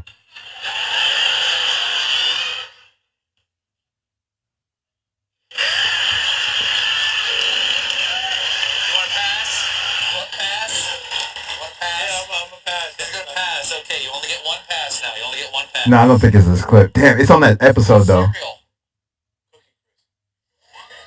It's on that episode. No, not even Balenciaga make a mistake. Yeah, he because when I saw it, they weren't drinking. It was it was another segment on that episode, I think, because he was wearing that suit. Damn, I want another girl. Oh, the actor, bro. But like, she knows how to. And I think that's the same power that Brittany Renner has. Like, she knows how. No, but she's more ratchet with it though. Like, yeah, it's more easier to spot. Yeah, this woman's more elegant. She's calm, innocent, like soft. She comes out real feminine and docile, real soft-spoken, modest, bro. Because she was a guest on the Stephen Colbert show. She was a guest on that. She was a guest previously. Yeah, and she came on, and the controversy, the viral moment with them was when she got introduced. She was waving to the crowd, and Stephen Colbert got out of his seat to go shake her hand. She moved his hand out the way and like made out with him right there, and he was just like stuck. He was frozen. He was like. He was doing all that, and then she was just like innocently just waving at the crowd afterwards. She sat down. Yeah, like that didn't just happen. Yeah, she sat down and she just was like all elegant, smiling, you know, just in a very innocent, calm, collected. And then Stephen Colbert sat down and she was like, She was like that? Yeah. And he was like, that was unexpected. And she was like, yeah, and she's like very soft, yeah, like soft spoken. She was like, yeah, your lips are so soft, and I just felt like I just she's like, I've had a crush on you for a while. I just wanted to do that just to get it out of the way. But yeah, I just wanted to, and she's the way she did it, it was like, yo, she is smooth, bro. I ain't gonna lie, bro. I was like, if I was Stephen Colbert, she probably would have got me too. Dangerous, bro. She would have got me too, bro. In that moment, she knows what she's doing, and that's that 50s. That's that 1950s, 60s seduction. Yeah, that smooth, calm lady, very feminine, very calm and smooth. I was like, she probably would have got me too, dog. I ain't gonna lie. Yeah, I did not. I didn't go right back to the interview after that just happened out of nowhere, not unplanned. Yeah, and she was the way she sat down was just so like womanly. And then like the fact that she's not like being like aggressive about it, bro. She just act like it just happened like real subtle. Yo, you're gonna be confused. My gosh, what am I doing here? Oh my gosh, like I'm telling you. See, that's why I should have looked up was the video of that girl kissing him. Yeah, Stephen Colbert, dude, kiss. Stephen Colbert, kiss, and it'll pop up. Yeah, then it'll probably put.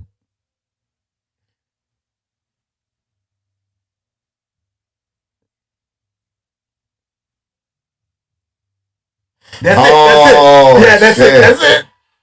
But it's like a compilation though. I have to find it's a compilation. That was her though. Yeah, I see the girl though. There's a that's her. Is that like Meryl Streep? No, that's not her. Is it? No, it's not. But that's the girl from Red. What's her name? What is her fucking name? She's the girl from Red. She's the girl from like that movie when they like retired CIA. Oh yeah. Willis and Morgan Freeman. Yeah, she was in there. She's in Red. She's the British woman, and I was always kind of fond of her too. Dog, I'm just like she's a little badass. She's like the sniper and shit, and she be. Dog, watch the clip. Watch it. What the fuck? I knew. Someone told me it was her. I know. Oh shit! She just kissed that nigga just like that. It is her. And then she just shrugged. This nigga mannequin challenge. Yeah. I'm telling you, he's frozen. But watch what she talks about it. Watch. Just keep watching. Keep watching. Yeah, that's her. Watch. I knew it was her from Red too. Watch. If I didn't do it then, I'd never get to do it. So, I have been dreaming of doing that for about, 15 years. See? What? I just grabbed myself. Watch. Keep watching. I suddenly can't remember any questions. What? That is one of the nicest pleasure to meet you. Oh, damn. What? They kissed again? Oh, my God. Dog. Oh, I'm telling you, she knows what she's doing. See that type of woman right there? That's dangerous. That's a yo, man. And that's the woman that 50 Cent has a crush on. They talked about it. Stephen Colbert and 50 Cent talked about it. Yo, and Stephen A. I always had a little thing for her too. Something about her, just like I don't know. Yes, 50 Cent was like, because when Stephen Colbert brought it up, Stephen Colbert was like, yeah, so word is that you have a crush on. I forgot her name, and he said her name, and 50 Cent was like. Yeah. And then he was like, and Stephen Colbert was like, yeah, in a previous episode, she kissed me. We made out. And then he was like, if y'all want to roll the clip, go ahead. And then they rolled that same clip you watched. And then 50 Cent was like, or then Stephen Colbert was like, yeah, so, I mean, what do you think about it? Do you approve or disapprove? And 50 Cent was like, yeah, I saw that she kissed you in the mouth. Yeah. And then 50 Cent was like, I just was thinking, though, I just wanted to know what your wife thinks about that. Ooh. And then the crowd is like, oh! And then the band is playing that little ding ding ding. Damn. 50's like, I just wanted to know what your wife thought. Yeah. I just wanted to know what your wife thought about that. Dog. See, a woman like that. Yo, that's that 1950s, 60s seduction, bro. And that shit right there. Yeah, because it's not crunchy. It's a kiss. Yeah. It's not like just twerking on it. Right. Nah, it's not. But it's smooth, though. She's smooth with it. Like, she goes. It is literally just first base. Right. But she went, like, the way she went in for it, she just casual. She came out normal, and then she just went for the boom. Bro, she would have, I'm telling you, if I was in his shoes, she would have got me too, bro. I ain't gonna lie. She would have got me. I'm over here thinking, she would have just watched. Hey, listen, you have to clip that part too. Clip both. I'm gonna send you the links to the videos that I just pulled up from the Brittany one to this one to the 50 Cent one, the little clip that we had played to that lady. Okay, man, we didn't get her. Yeah, if you can edit that in, get her name. Yeah. So like, oh man, we'll get her name by the time the episode comes out. Her name will be on it. But yeah, but damn, I should have knew it was her because like she's really seductive. God, she plays that role too in the movies. Yeah, yeah. Now that I remember, it's like I remember that. Yeah. That Red. Yeah. And ironically, those Red movies, that's DC. Yeah, it is. Yeah, it is. DC. Yeah. DC Comics. Yep. Yeah. But yeah, man, it's like, man, like even when I watch the movie, I don't know why, but I'm like oddly attracted to her. Like, because she has that fucking. Because like she keeps the femininity, but then like she could be hard. Look up type in Red Cast and see what her name is, bro. Let's find out her name. So we can at least say it right now. Due diligence. Yeah, so we can at least like Red movie cast. Like, let's see who she is because I forgot her name, dog. I fucking forgot her name, bro. Damn. Helen Mirren. or Mirren.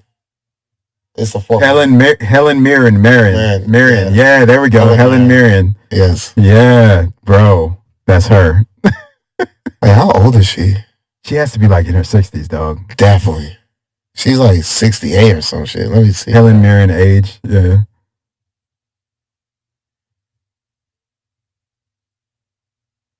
Yeah, bro. She's 78. Oh, wow. Really? 78. She's 10 years older than my mom. What? Word? She was born in 1945. Yo, she's 78, bro. 78. She was alive. Shit, Harrison and that was 4 years 81? ago. So when that kiss happened, she was 68.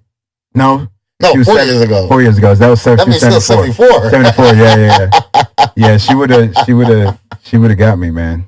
What the fuck? She doesn't even look like she looks very good for her age, dog. Facts.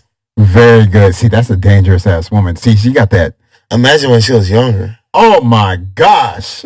She could have got any. She was a man eater. Dog, she could have got any dude she wanted, bro. Facts. Like, I do not disbelieve. She probably did. Like, probably did, yeah. any dude she wanted, bro. Like, oh my God. Yeah. Yo. Yeah. Helen Mirren, dog. Yo, that's the prime example of a very feminine woman that isn't on the bullshit that these women are on now today, but she still can get what she wants. She didn't play no games. She gets straight to the point. She gets straight to the fucking point. That's all a nigga wants. Y'all watch that Stephen Colbert with Helen Mirren kiss? Y'all watch that on YouTube? I'm telling you, like, she knows what she's doing, bro. She knows what she's doing. She's a madam. She's, you know how she's like from the UK and all that proper etiquette. You know how you have Sir Patrick Stewart from like you have Sir the dude that played Magneto. Sir that guy. They kind of look alike. Gandalf. Yeah. Gandalf is Gandalf. He is Gandalf. What's his name? I forgot his name. Yeah, that nigga from the old X-Men movie. Yeah, he's Magneto, yeah. I can't think of his name. Yeah, but him, they're both sirs. They've been classified as sirs. Oh. She's the equivalent of that for women. I think they call it madam. They call it madam, yeah. Mm. So that's what she is in Britain. Madam Helen Mirren. Yeah. That makes sense. But bro, she I'm telling you. Polar opposite of Brittany Renner. Mm. And she's talented. She's talented. Like, the thing is, what is Brittany Renner's talent? She played soccer in college, but she's far removed from that. Yeah, exactly. What do you know her as? Like, what's she good at? I doubt she works at her practices. What she's good at is sexualizing herself. That's what she's good at. Putting men into trances. And trapping niggas. And these traps, these financial traps, and these like no one talks about how she groomed PJ Tucker. She was going to Kentucky games. Mm-hmm. She knew him when he was about to graduate high school. Oh, she was plotting the whole for years. She was plotting the whole time. He was one and done in Kentucky. She was setting up that trap. And they're already together. Like, she already got ran through by the Ben Simmons and the Kaepernicks and shit. She wanted a young one to make her own. Yeah, she was scouting the nigga. Like, she was, like you said, grooming him in a very sadistic kind of way. And this was the other way around. That man would be criminalized and absolutely canceled and maybe even in jail. He'd be shot down by society. You know what I'm saying? Talk about double standards though, right? That's what I'm saying. Like, it's bullshit, man. Damn. That's why if a woman like that gets on this set, I'm telling y'all right now, y'all are not gonna survive. Yeah. Just so y'all ladies know in advance. Do not come here with that bullshit. I swear to God, y'all will get the boot. Y'all will get X'd out of here, bro. Like, real talk. Like, y'all will get X'd out. Yeah, man. It could be mid-set. Y'all could be right here. Y'all could be over there on that side. But I'm telling you right now, the minute y'all get froggy, we will kick y'all off mid-show. I think that's going to be the episode that goes viral is when we kick off our first person off the panel.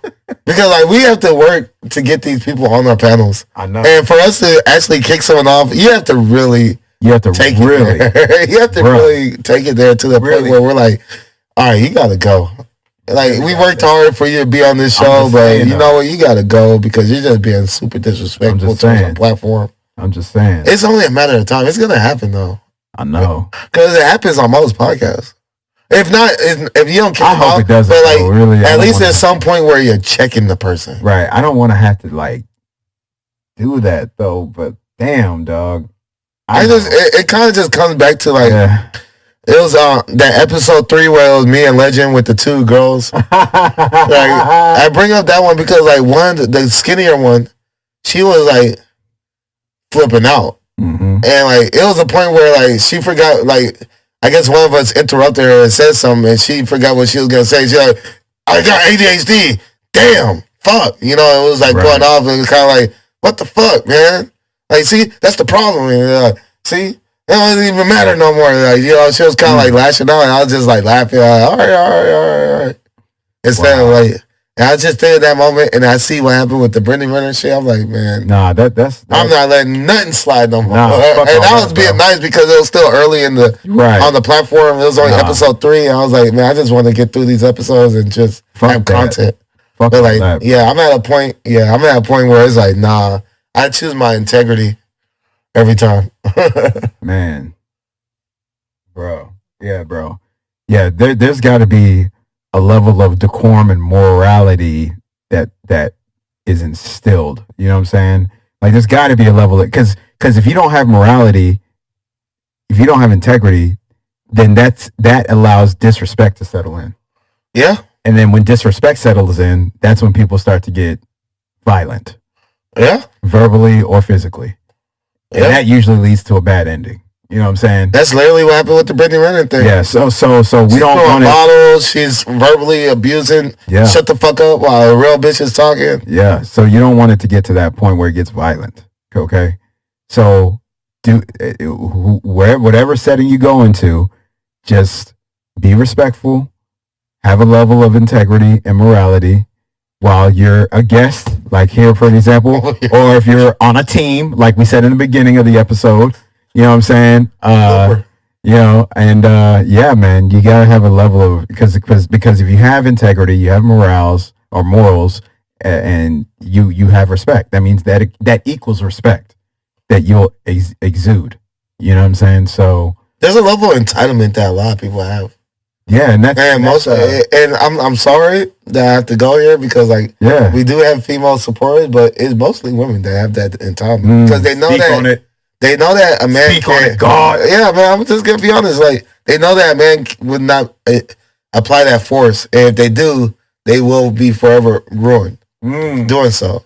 So like, they have that level of entitlement that they could cross that line and not have to worry about any repercussions to that degree. It's just the truth, man. Cause like, the truth. I noticed that like just in general, like even couples, like it tends to be the woman that cross that line and say some fucked off shit. But that's rooted in emotion. Exactly. And, women are more emotional than they are logical, so they're more prone to. And we give them the excuse. We know that, and that's why we let it slide. Like, I know your emotions got the best of you, even though you said some fucked up crossing the line shit that should be unforgivable, or like at least should be punished in a way where like, okay, we're not gonna be together. That you said some shit like that about my mom or like my dad or some shit, and like you said some fucked up evil shit. That I shouldn't be able to forgive you. I'll forgive you, but I won't forget type of shit. But like, we just let it slide. But see, because we know that they're ruled by their emotions, unstable creatures that way. Yeah. But see, I'm gonna say this though. I have a 3-strike rule. You know what I'm saying? I did too. I mean, I like that. We'll give them a pass because we understand that they're emotional. We understand that they attack us with emotion. Excuse my French, but bitch, don't get too comfortable. Right. You know what I'm saying? They'll use emotion as a driving force to either get a point across or to get under our skin or to prove a point. They're trying to make you feel how they feel. Right. So we understand that as men because technical difficulties just occurred. Yeah. Shout out to Joseph Brown. You know what I'm saying? When we start the other podcast with the fellas, my cousin's gonna have to be the first guest. My cousin, but Joseph Brown's watching. You know, it's the first head that I saw on here. So shout out to Joseph Brown. You know, let's go. You know it, man. You know it. But yeah, we back. You know, we had technical difficulties. You know what I'm saying? But yes, sir. Yep. Yeah. But yeah, we back. You know what I'm saying? We had to get rid of some room. Yeah, we had to clear some space. Clear some of the trash. You know what I'm saying? Looking at. But yeah, man. But yeah, man, we we here, you know what I'm saying? We're talking about the 3-strike rule. We had to break down that 3-strike thing, though. But yeah, with me personally, I have a 3-strike rule with women. Like I was saying before we got cut out, we understand that women will lead with emotion. They'll lead with emotion to either prove a point, get under our skin, talk about a perspective. It's usually led with emotion first, instinctively, subconsciously. Yeah. That's how they do. And we do the opposite. We're logical, right? So we'll instinctively deduct the problem, subconsciously lead with logic first, right? So for that point, and I understand that concept, me personally, and I'm sure you do too. But see, this is why I give them a 3-strike rule. It's like, okay, I'll let that slide, cool. I'll even let that one slide. All right, you know what I'm saying? Even though that's a little bit, I already let it slide before, but you know what I'm saying? I'll let that shit, whatever. But after the third time, like I said, it becomes a pattern. It becomes a trend. Now, after 3 strikes, you get out. Now I gotta start thinking. I gotta start questioning it now. I gotta start questioning you because now it becomes a trend. It's a pattern. Now I'm like, okay, wait, are you doing this shit on purpose? You doing this shit for a hidden agenda to spite me, or what's going on? Because now I gotta look at it from a different lens because it's a pattern. It becomes somewhat like a power trip. It's like, okay, you let me get away with this. Let's see how far I can go. Right. And the further that you go, then the more I don't respect you. As a counter reaction, it's like facts. Like you notice that respect factor to start to dwindle, and as soon as you're a woman or your spouse, or like even from either perspective, as soon as that person doesn't respect you and your boundaries and your preferences and your standards, then it's already in the wraps. Facts. And you're just getting walked over at this point, walked all over and stuff. Facts. So facts. You know what I'm saying? I just like because like we have sisters and moms and everything else, and we grew up around just as many women as men.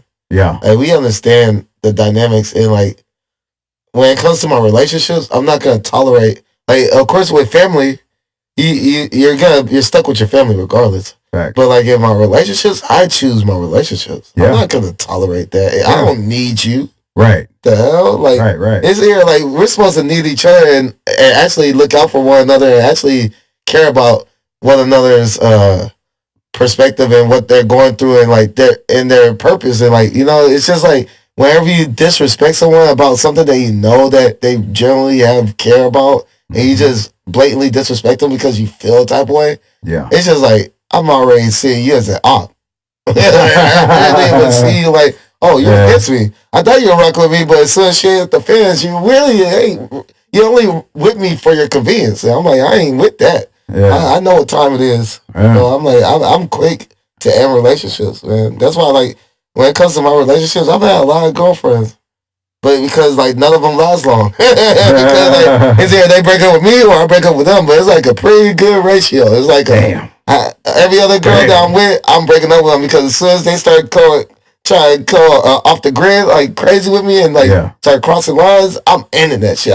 That's why I don't see how. And so many times I've seen my friends or family members in relationships where the woman disrespects them and they take it, and they like. I'm like, nah. See, that's beta male. That's beta male energy though.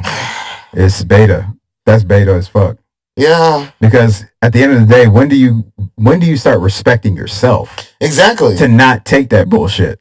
You know what I'm saying? Like. There's not enough love in the world, bro. I always said man. To be disrespected like that consistently. Like, nah, bro. There's got to be a level of it, like when it's personal shit that y'all had a conversation about and then you use that against me. Yeah. When I open up to you and they tell men to be emotionally vulnerable, but then I open up to you and then like when we're having an argument about something else, you bring that shit up of my vulnerable state. Right. Where I was like opening up to you and I might even like got emotional about it and like trigger and maybe even cried about it because of the specific conversation. Right. And like you use that against me, your weak ass. That's why you was crying about this and that, little bitch, or something like what the fuck? Right. Yeah. Fuck you. Get the fuck out of here. I'm just saying. Get the fuck out. You know what I'm saying? Don't delete my number, dog. Fuck you, dumbass bitch. What the fuck's wrong with you, dog? What do you think this is? That shit was sweet out here. Next. Like, I'll cancel you like Nino. Yeah, man. Yeah, I'm just saying, like, that's just something, like, I kind of get triggered from it just thinking about it, because, like, it's just, like, I've seen I've been, like, the most awkward thing is being in a car with your homie and his girl, and, like, his girl just talking down on him bad, and you want to defend your homie, but you can't, because, like, low key, whenever in the past I would defend my homie would be like, hey, bro, chill out. It's none of your business. Like, you know, he'll step in the way. I'm like, bro, she's just disrespecting the fuck out of you. I'm supposed to just sit here and take that and listen to my homie get degraded and all that shit. Nah, like, you ain't supposed to. Paraded and all that. I'm like, hell no, bro. I have to say something at some point. All right, hey, man, not too much of a nigga, though, bro. Like, what the fuck? I'm saying. So I just can't get with that shit. Even if we have a baby together or anything like that, well, man, you know, or couples argue, they fight, you know? No, not like that, bro. Not like that. You can disagree, but you ain't gonna just be disrespecting motherfucking, like, demasculating them. And right.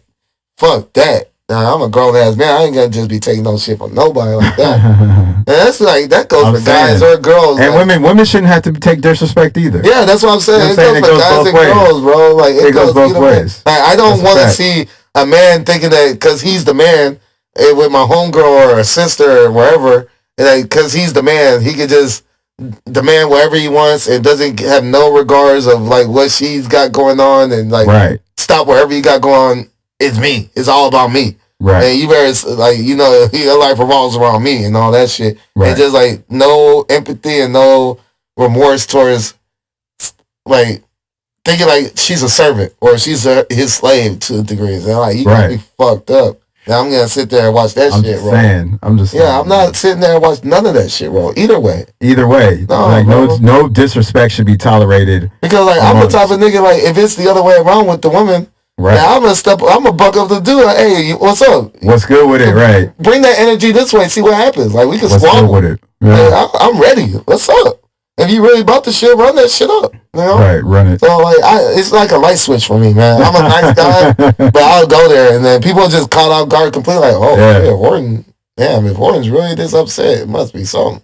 Yeah, it is something, bitch. Yeah. So, I know. I got it. That came from a place of experience right there. You know what I'm saying? Yeah.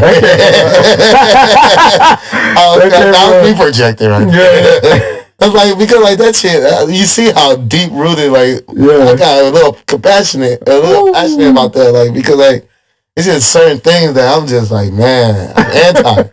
And I just like start going into it. I'm like, man, fuck that shit, bro. Oh, I feel you, dog. I'm all about respect, bro.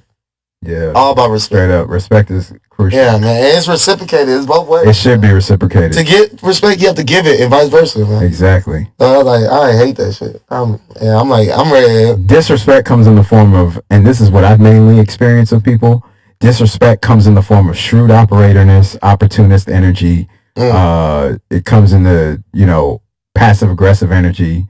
It comes in all of these types of forms that I've personally dealt with in recent It's real indirect. It's very indirect. It's very, like I said, a shrewd operator. Yeah, exactly. Opportunist, passive aggressive.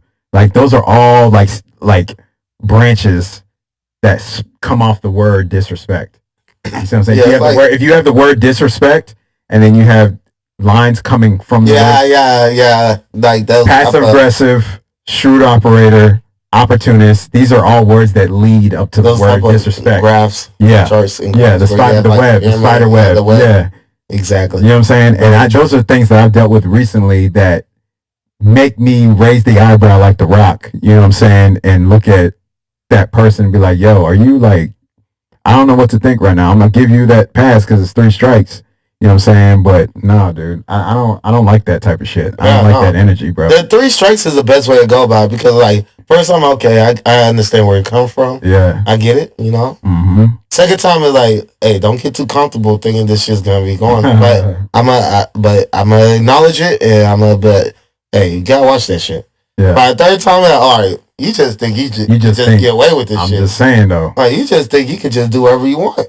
Yeah. Just based off of how you feel. He got me fucked up. You got me all the way fucked up. That's a great way to look at it. Like, 3 strike rule is definitely the most. And that's a good moral, patient way to go about it. You know what I mean? Like, it's a good way to go about it. So it gives you a chance to be patient. It shows the woman that, hey, you're just not a short-fused mofo that's willing to just go off the hinges at any moment.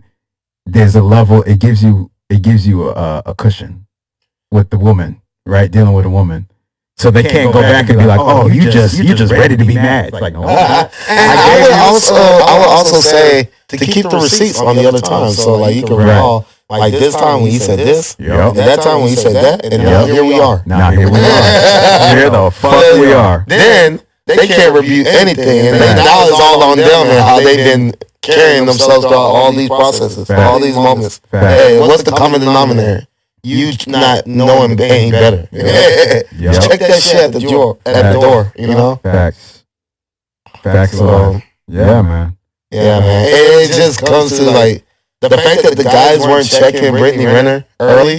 As soon as she started raising her voice, they're whack, bro. Exactly. All of them. All three of them niggas. All three of them dudes on there. That was whack as fuck. That was very beta. It was very weak. And when you bring up beta and alpha and like, you know, and I always claim myself to be a sigma because I'm really indifferent in between. Yeah. But like when you bring up betas and alphas, it like just the term itself does come off cringe. Like for a man to say that he's an alpha, like a man should just be known as an alpha instead. You should just be no. Yeah, you should just be no. You should just. It's a movement. It's a way of like. You don't claim to be alpha. It's either you're alpha or you're not, and that's known by the people, your peers. Right, but if I'm looking at a situation, if I'm analyzing and I'm being critical of something, right, then I can give my 2 cents of perspective on what just happened, what I just saw, what my 2 eyes just saw. I just saw some beta male shit. I mean, that's why I agree with you. There's exceptions. There's exceptions where you just got caught like you see it. Yeah, and like. A real man is not going to tolerate that. It's not going to tolerate that. But only a weak man, an inferior-minded man, a man that is desperate upon the opportunity, is going to sell their soul, like sell their soul to a degree, but like sell their own moral ethics and fortitude and everything else towards the moment because of the possibilities that they could benefit off of it. Yeah, and they just chose that over their own code. Yep. And I want to say this, Shannon Briggs, I'm not calling him beta per se. Yeah, because he was the only one. He was the only one like calling her a bitch. Like, he was the only one. He was the only one really calling her out verbally. And plus, he wasn't on the set. He wasn't on the show. It wasn't his episode. Exactly. You know what I'm saying? He was all the way in the cut. He's not. He's all the way in the cut. He's not about to step on camera and in front of everybody and scoop her up and get her out of there, get her out the paint. He ain't about to do that because if the guys told him to do it, he would have done it. He might have done it, right? Yeah, probably done. But see, those guys, those guys, they're complicit. That's why their show. Yeah, fuck so they're podcast. Supposed to, that podcast is never been a subscription for me. Fuck all that, bro. Nah, dude, because that's some opportunist shit right there. Yeah. See. Now, and the thing is, it didn't start off like that. It was like later in the episode. They were all cordial. Yeah. And then she had this black right, and then they seized the opportunity to let it roll. And that's, to me, that's disrespectful because you see it's a black woman wilding out. If you really were on some like fair, like decorum shit, you would have checked her. Y'all would have checked her, be like, yo, we're not doing that shit here where you're throwing bottles at niggas and like you're not doing that. If you keep doing that, we'll kick you off. I don't give a fuck. Yep. You know what I'm saying? That's how they should have took it. And that's why, like, I come back to F&F is, like, I bring up Myron, like, some people be like, Myron's rude to the girls, he be disrespecting girls. Sometimes you just gotta check people, though. Yeah. Because, like, they're gonna get too comfortable and, like they have a show to run and, like, you're talking over people and, like, you just say whatever the fuck you want. Yeah. And you just be all belligerent. Someone's gotta be like, hey, you better chill the fuck out or you're gonna get kicked the fuck out. You're gonna get kicked the fuck off this shit. And then like they're gonna think twice the next time around because they're like, oh shit, no one's ever just checked me like that. A lot of people going unchecked. That's what I'm saying. And that's what happens. That's where this where's the privilege. And that's why I like at work, prime example is like me working at BMW in the Katy area, and it's like a lot of privileged people from my coworkers to employees. To the customers. Yeah, exactly. And it's like I'm one of the few people that like check people. And then when I check people, they're like, Horton, what's wrong with you? Are you okay today? I'm like, they're not used to fine. it. I'm just not taking shit. As soon as y'all niggas start mistreating the nigga, now I'm gonna say something. I'm gonna check you. They're not used to that shit. Yeah, exactly. They don't know. They think it's something wrong with the person that's checking. Nah, it's the nigga that needs to be checked. Right. And see, and that goes back to the thing I was about to say. The point I want to make. where's the OG spirit at nowadays? Like, we need more. We're dying breed. See, and I kind of felt, you know what? I kind of felt like our generation for that per se. Yeah, the millennials carried it away. Yeah, because we had our OGs, and you know our OGs. Yeah, like, they're hard on this. Our OGs, the Gen X people, were hard on this. But see, the boomers, our parents, were hard on. Yeah. See, so I kind of put the onus on us a little bit for like not like checking these young niggas like we're like more. The pioneers towards this softer. Yeah, right. Like the softer, modern era. So I'll put a little bit of the onus on us. Like, we gotta do a little bit more checking. You know what I'm saying? And I admit, when I was younger, I wasn't checking.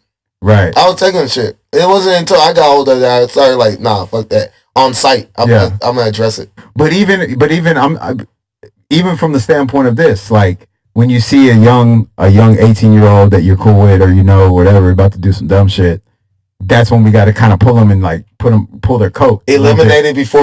Pull the coat. Yeah. You know what I'm saying? Because we had our older people. That's what they pulled our coats. Like, you know what I'm saying? They pulled our coats, and they're like, hey, you about to do some crash dummy shit. Okay. Right. you better. I'm telling you what's about to happen. If you do it, then you know what I'm saying. Like, you're gonna get the consequences. You're gonna reap the consequences. You know what I'm saying? But yeah, you nailed it though, bro. And you know what? I'm gonna say something controversial too. Oh yeah, then we need that. Controversial. Let's get some more heat. I'm gonna say something. I'm a motherfucker. Let's get some more heat. Shit. You know what I'm saying? I'm about to go off on these niggas, man. Shit, hold on, man.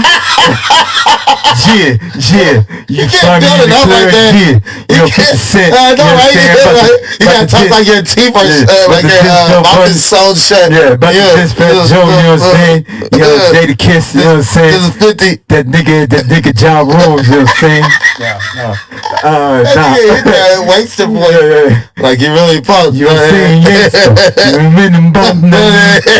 You ain't getting kind of acting like a kin of mine. Yeah. You ain't a friend of mine. 724 510 guy. Go ahead, man.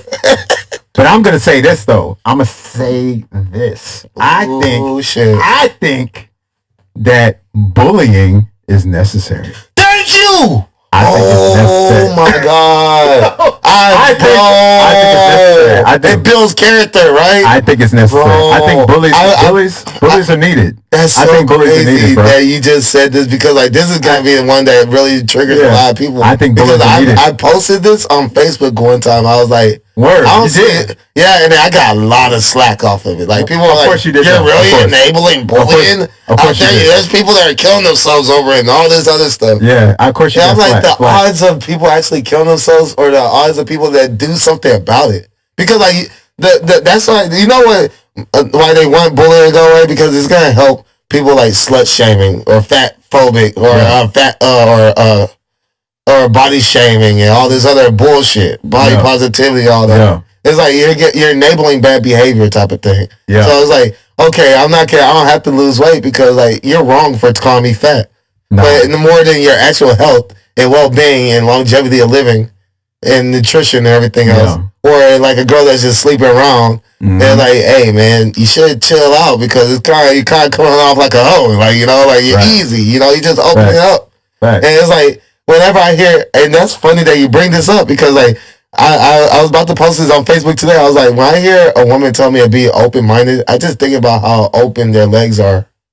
Why they want me to be more open-minded? Because like it's usually the girls that are like promiscuous, like they're kind of easy, that kind of like has a like kind of slept around a bit, body count wise and shit.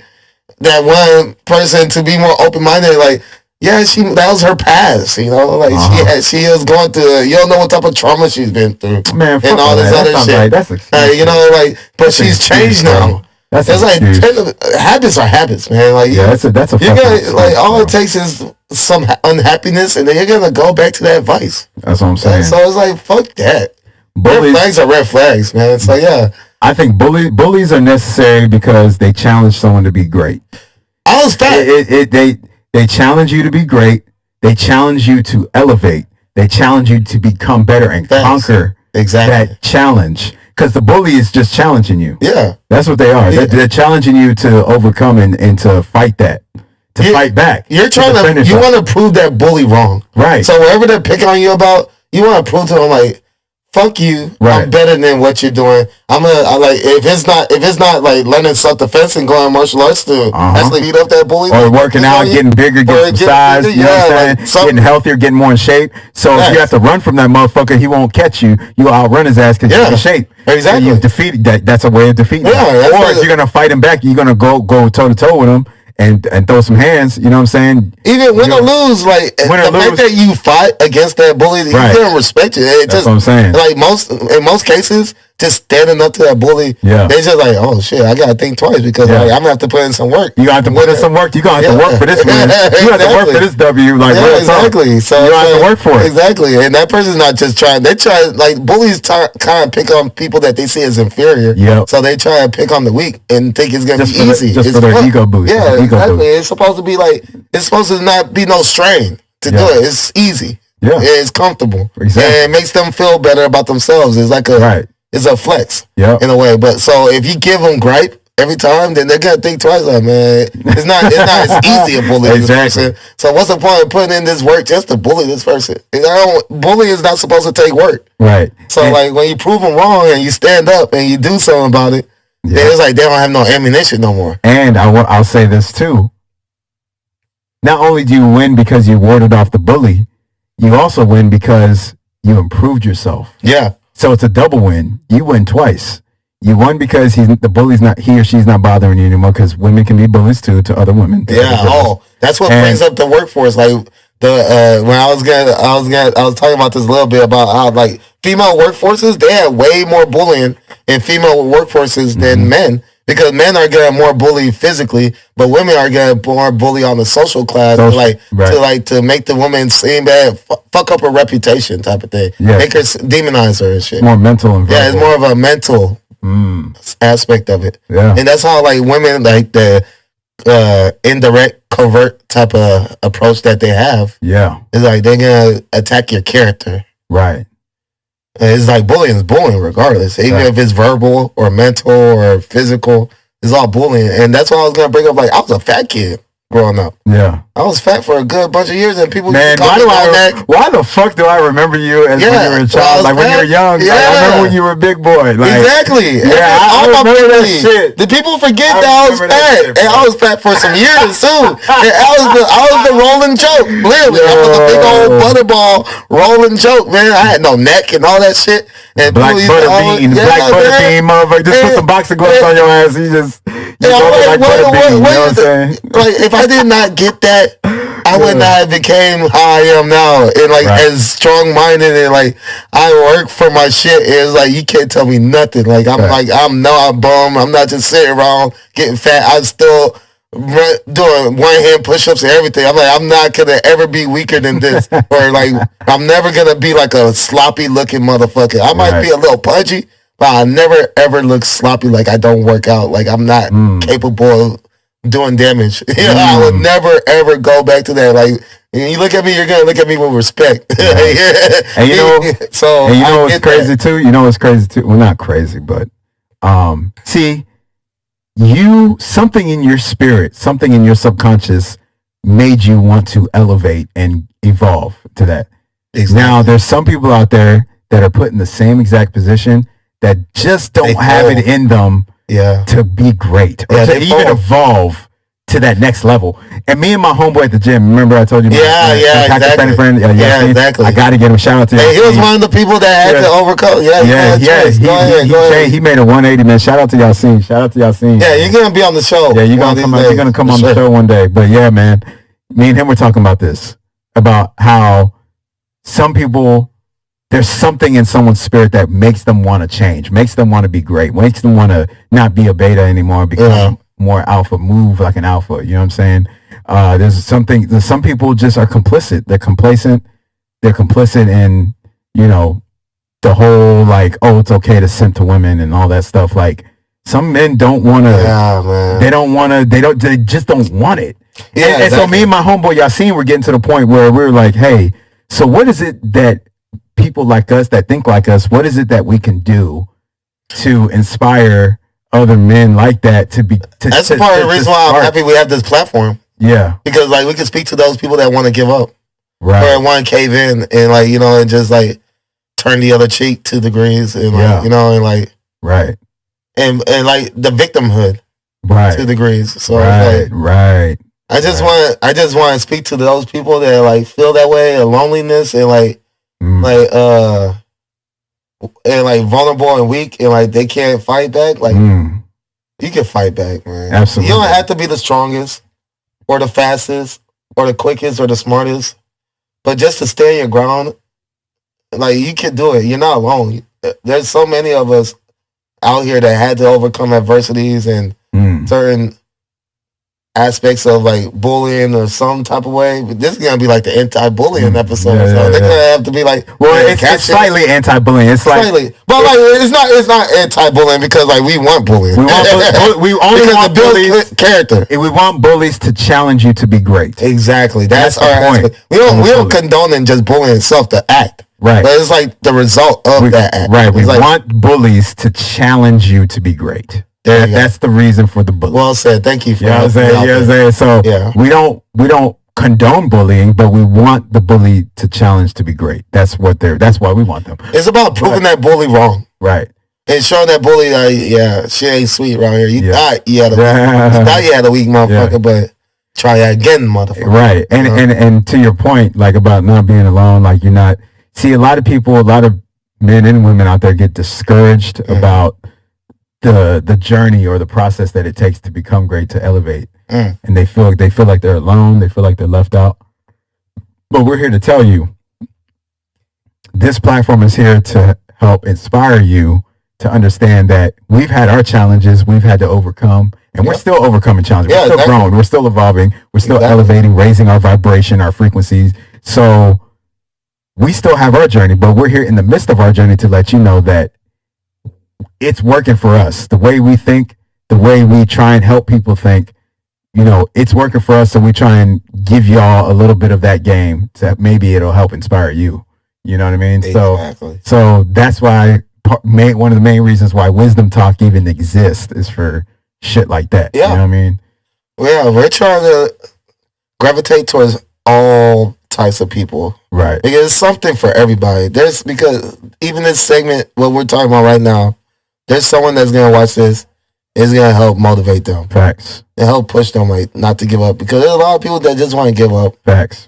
And just hang it up and like, you know, and take all that abuse, right, from bullying, regardless, physical, mental, verbally, all that stuff. And they don't see no other way out. But we're just here to let them know, like, there is a way out. Like, you're not. There is a way out. You don't have to just fold and like concede.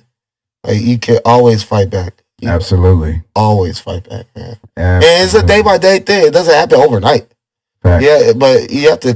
It's like come back to consistency. You have to like constantly and consistently keep striving to be better. 1% better each day. Just keep going. And then it's just gonna be inevitable that you prove that person or those people wrong. Yep, that's right. That bullying that's shit. A fact. That's a fact. And they're gonna like, you don't even have to be the person to be like, yeah, I told you so. You just let the action speak.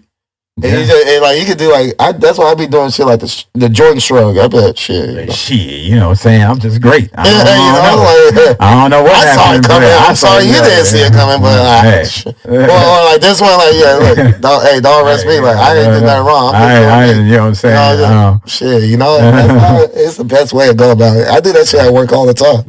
Like, people might think I can't handle something when shit's hit the fan and the pressure's on, and then whenever I do it, I just be like, just call it Tuesday. You know, it's another day at the park. Yeah. You know? Yeah. So it's like, y'all should already know better to know that I'm capable. I've already proven myself. So why y'all acting like I can't do it today?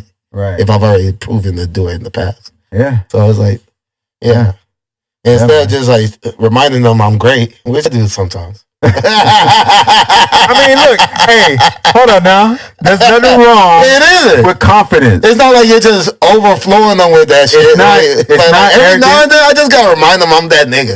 It's not egotistical. It's not arrogant to highlight your confidence. Exactly. Even though it's a fine line, but hey, I'm not being arrogant. I'm just confident in my ability. I'm confident in who I am and where I've come and how far I've come. that's how he's saying it, and I can see that. I can peep that. Exactly, you get it. It takes one to know one. That's what I'm saying. You understand my perspective. Real recognize real, same shit. Yeah, a lot of people take it as arrogance. I can see sometimes my coworkers would take it as arrogance. Yeah. He is inflated, huh? I just know my worth. I know that. I know your worth, right? Yeah, I know what I do, and I do more than most. So I'm just gonna remind y'all, hey, that's why you always call my name first whenever y'all need something, because I'm always the one. I'm the most consistent. I deliver the best. Yeah, I'm the most efficient. So y'all, I'm not gonna ignore that. I just want to remind you, like, hey, I am that nigga. Right. Yeah, it's just really like I'm gonna still look out for you. I still can put myself aside and see the bigger picture. Yeah. But I was still just like, just random times. I'm that nigga. I literally say it like that. Like, y'all know I'm that nigga, right? Be confident. Be confident in your fucking ability. I get positive response to it. We really appreciate you. And they'll be like, we really appreciate you and all, and like, man, be confident, bro. It's just like, man, I can always depend on you.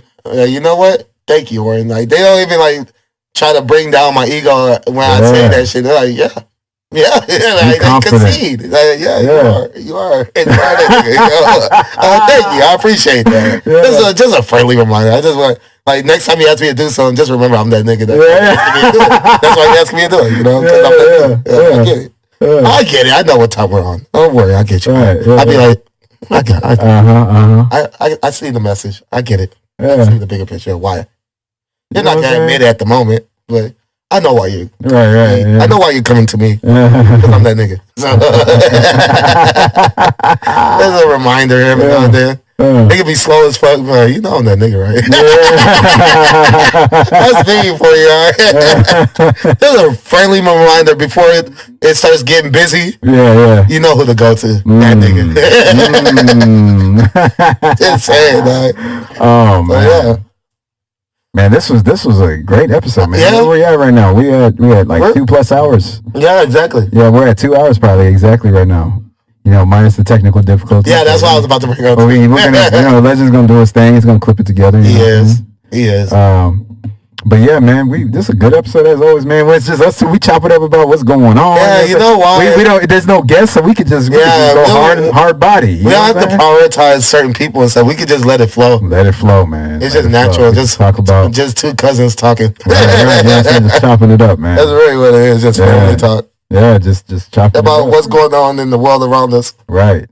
Shit. Yeah, man. Comes off real natural. Yeah. Because like, I'll tell y'all this right now, none of this is scripted. Hell no. Yo, we don't even. There's no bullet point list. There's no. You don't see us with a notepad. No notepad. No you curriculum. You ever see me on my phone like that? No curriculum. No notepad. No bullet points. I'm not. You came a long way, bro. As I'm saying, the phone's on live. I can't use my phone. Yeah, exactly. He's on IG Live on the side. I'm on. Or Facebook Live. Facebook Live on the side. So I can't even. It's like Rich is out here. Yeah, bro. Make it happen. And I know what we just pushed out today.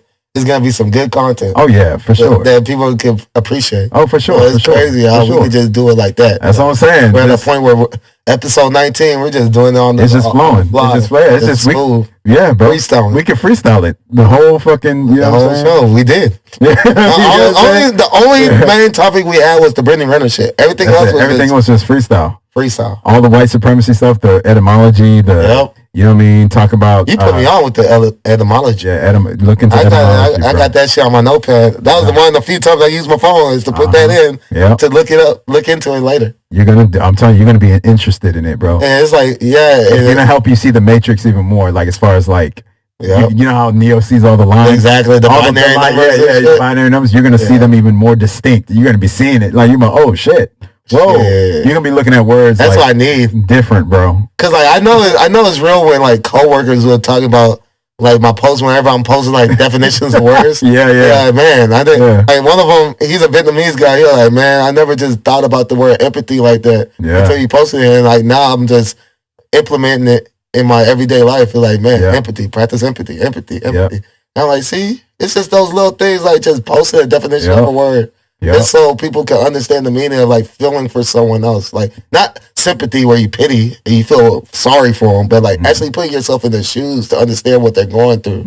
That's the real thing that people don't practice enough of because they're real self-efficient. Like they're really just thinking about self, only them, but not putting themselves up in their peers' shoes, like people they're around, to understand what they might be going through, to understand why they are reacting the way they reacted at the time being. And there's a real lack in that category. Like empathy is really lacked in our modern society. Oh yeah, a lot of empathy. Yeah, everybody wants to be business-like now, which there's nothing wrong with that. But everyone's an entrepreneur, huh? Everybody's an entrepreneur, and there's nothing wrong with that. That's actually a good vibe to be on. However, I do believe that there needs to be balance. Right? Yeah, and I say that word from time to time on all of our episodes, but balance is important, man.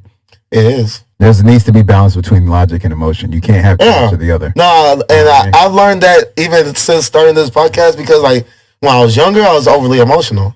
Yeah. And then as lately, I became overly logical. Yeah. And now I'm trying to find that balance. That middle ground. Yeah, that middle ground of having to be able to empathize and be emotional as far as opening up and being honest and authentic about what I'm going through. But at the same time, be calculated upon the process and everything. So like I have to think methodically and like long term, which is where the logic comes from. But then still can express myself and still be a person. That we're all have our emotions. Right. We're animals. We're mammals. We are in the animal kingdom. Yeah. In spite of what a lot of humans. All animals have emotions. You know, if they're happy sometimes, they're mad sometimes, they're all sorts of everything. They can be sad sometimes. They could be hurting sometimes. They could be angry or or all any emotion you can think of. Like all animals carry those traits to some degree, and we're a part of the animal kingdom. So embrace that shit. But don't let it own you and control you, and that's the problem with a lot of people, that they let their emotions get the best of them, and it fucks up a lot of relationships. That's a fact. That's a fact. That's that balance. Yeah, you gotta find that balance. Yeah, that's a fact. That's a fact. Yeah. But yeah, man. Yeah, it's a great episode, man. Once again, man. That's why, like, even when you post that one episode recently. Yeah, the one where I was wearing the white recognized. Yeah. That one was fire too, bro. I think that was the one where we were talking about the Alabama thing and all that. Yeah. We were talking about we talked about wrestling, I think. Yeah, we brought up The Rock and Triple H and all that. Yeah. Yeah, that was one of those deeper episodes too. Hunter Hearst Helmsley, aka Paul Levesque. I know all your names, motherfucker. I know who you are. That boy calling by the government name. I know who you are, man. I know you. Same thing, Dwayne Johnson. Time to play the game. Yeah. Dwayne Johnson. And Shawn Michaels, his name's not even Shawn Michaels. That's not his real name. Yeah. It's something else. I forgot what his name is. He's from Texas, though. Yeah. Like Undertaker's from Houston. Undertaker's real name is Buck. I forgot his real name. Shit. But yeah, I know about him being from Houston, though. Like a majority of his upbringing was in Houston. Like he's legitimately from Houston. Booker T's from Houston too. Yeah, exactly. Booker T has a wrestling. He still lives here. Yeah, he has a wrestling gym in Houston. Yeah, he still lives here. WWE wrestling gym. I told you about when I met him at Walmart. Oh, for real? Yeah, I was like 9, 10. Oh, where? Yeah. Didn't take no pictures on that. Just like, it's Booker T. Yeah. Like Stevie Ray. Oh, yeah, Stevie Ray. Yeah, his brother, yeah. Yeah, I like Stevie Ray too. Yeah, that was cool. That was pretty cool. I think we're like coming from out of town too. It was like at Walmart. Like outside, like on the outskirts. Yeah. And we just stopped. And we saw him. Oh, that's what's up. Yeah, Booker T. And Sammy Guevara too. He's in AEW. That's my boy. I actually work. Yeah. Sammy Guevara is my boy. I know that's the one from the Y, right? Yeah. That's my man right there. You know what I'm saying? It's been a minute since I Small world. Since I hollered at him. You know what I'm saying? I know he's a AEW mainstream superstar on AEW. Like he's on TV. He's just with Chris Jericho. Him and Chris Jericho are like buddies. Damn, Y2K. They're a tag team on Y2K. Yeah, Y2K. Yeah. Shit. They're a tag team on AEW. The Walls of Jericho when you get yeah. The Boston Crab. You know what I'm saying? Exactly. That stand up. He used to stand up with it and make it more vicious looking, but now he kind of he bends. Oh, he's a little lazy. He's a little older. Yeah. They're the same. Yeah, right. Yeah. I used to hate my brother Cyril. He used to hit me with all them wrestling moves. And then I learned one thing, the Ric Flair figure four. I learned this. Whenever you flip, then it hurts the person. And I learned that shit. I used that. So thought he was getting me on the finger floor. I was like, I let him do it. I had to flip that one. How's it taste, motherfucker? No brother got one on you this time. My rare win. Gotcha. Gotcha. That's for you, so. You know what I'm talking about, motherfucker. I remember I used to be homeboys with this dude named Jaime Martinez. He used to live in my neighborhood. That nigga sound like Rey Mysterio or something. I know. Eddie Guerrero. I cheat. I steal with the Latino. Exactly, Latino. When him and his brother were like, I cheat. I steal. He has the hydraulics. Eddie Guerrero was one of the greats, man. But your friend, what? My bad. Jaime Martinez, he used to always practice wrestling moves on his brother. And like, he used to try and pedigree him and do the rock bottom and shit on him in the grass in the yard. The Stone Cold Stunner. The Stone Cold Stunner. You know what I'm saying? The Stunner. You know what I'm saying? Like, I remember all that. Yeah, bro. He used to do the kick and everything with the Stunner. Like, kicking even like Gunja and DJ. Oh, he did the actual move. He hit him in the gut first, and then he had the Stone Cold Stunner. Stone Cold Stunner. Where's the beers? Exactly, right? He's always coming out. His head bobbing. Oh, motherfucker. And he got beers on deck. And the crowd's throwing them beers at this point. Yeah, Stone Cold was he was hilarious. Yeah. Just the way he would stun people just out of nowhere. That shit was funny as hell. And he'll just do it out of nowhere. He'll come out just to talk shit, and then all of a sudden he was a stunner. Dog, one of the most funniest stunners was on Jeff Jarrett. You remember the wrestler Jeff Jarrett? Jeff Jarrett he won a match. Excuse me. He won a match, and Jeff Jarrett was doing his dance. He was like, he's doing that, and then he does like that, and then Stone Cold just slides in the ring, and he's like, Stone Cold's like behind him doing this, and then Stone Cold just grabs him on the shoulder and like flips him. He's like, and then just stuns him, and then he boxes dance. He's like, Stone Cold's like, he bumped that nigga. He stunned him. That's the best part about wrestling back in the day. Like, whenever a nigga was sliding into the ring, and then like they don't know that they're in the ring, and like they're still like in the like turn around.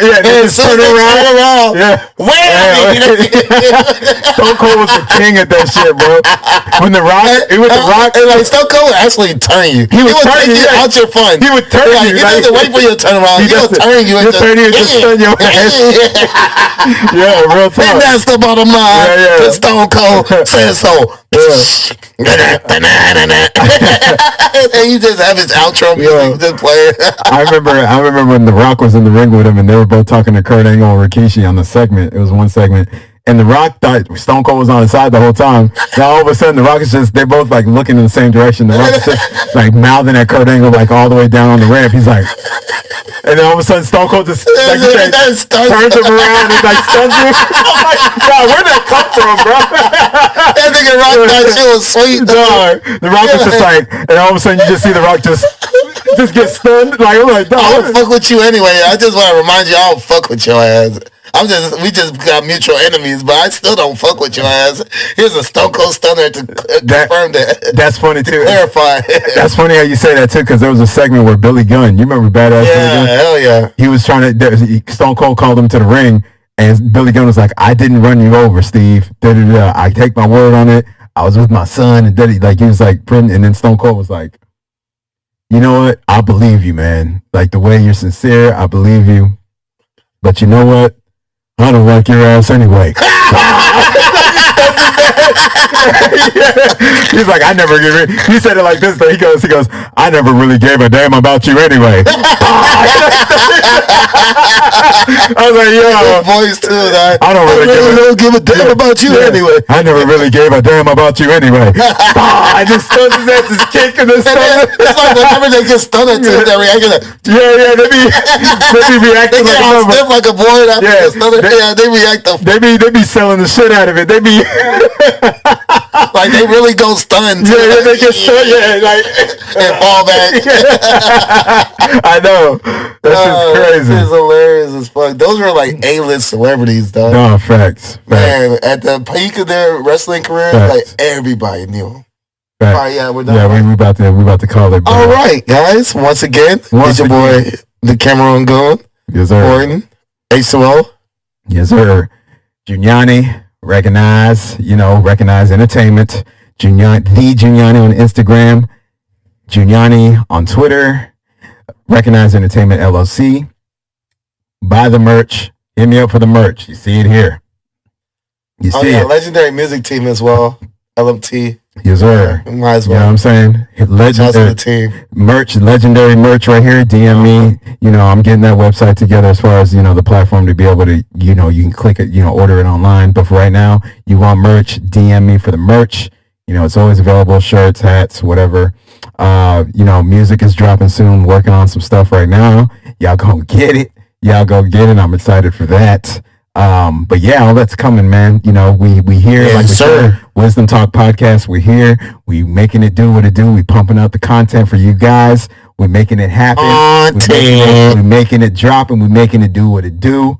You know what I mean? So, I want to make a random shout out to Roof Mama, Crystal Nicole. You know what I'm saying? Shout out to you. You know what I'm saying? Like, you were great. Appreciate you. We appreciate you. Great guest. I just want to make a random shout out to Crystal. Y'all gonna see her again. Oh yeah, she's coming. She's gonna be on again for sure. Yep. She's gonna be like a recurring. Yeah, hopefully she'll be a recurring guest / like semi-host. You know what I'm saying? Recurring. So we'll see what's gonna happen with that. But yeah, we here. Wisdom Talk Podcast. There you go. Yep. We out. Peace.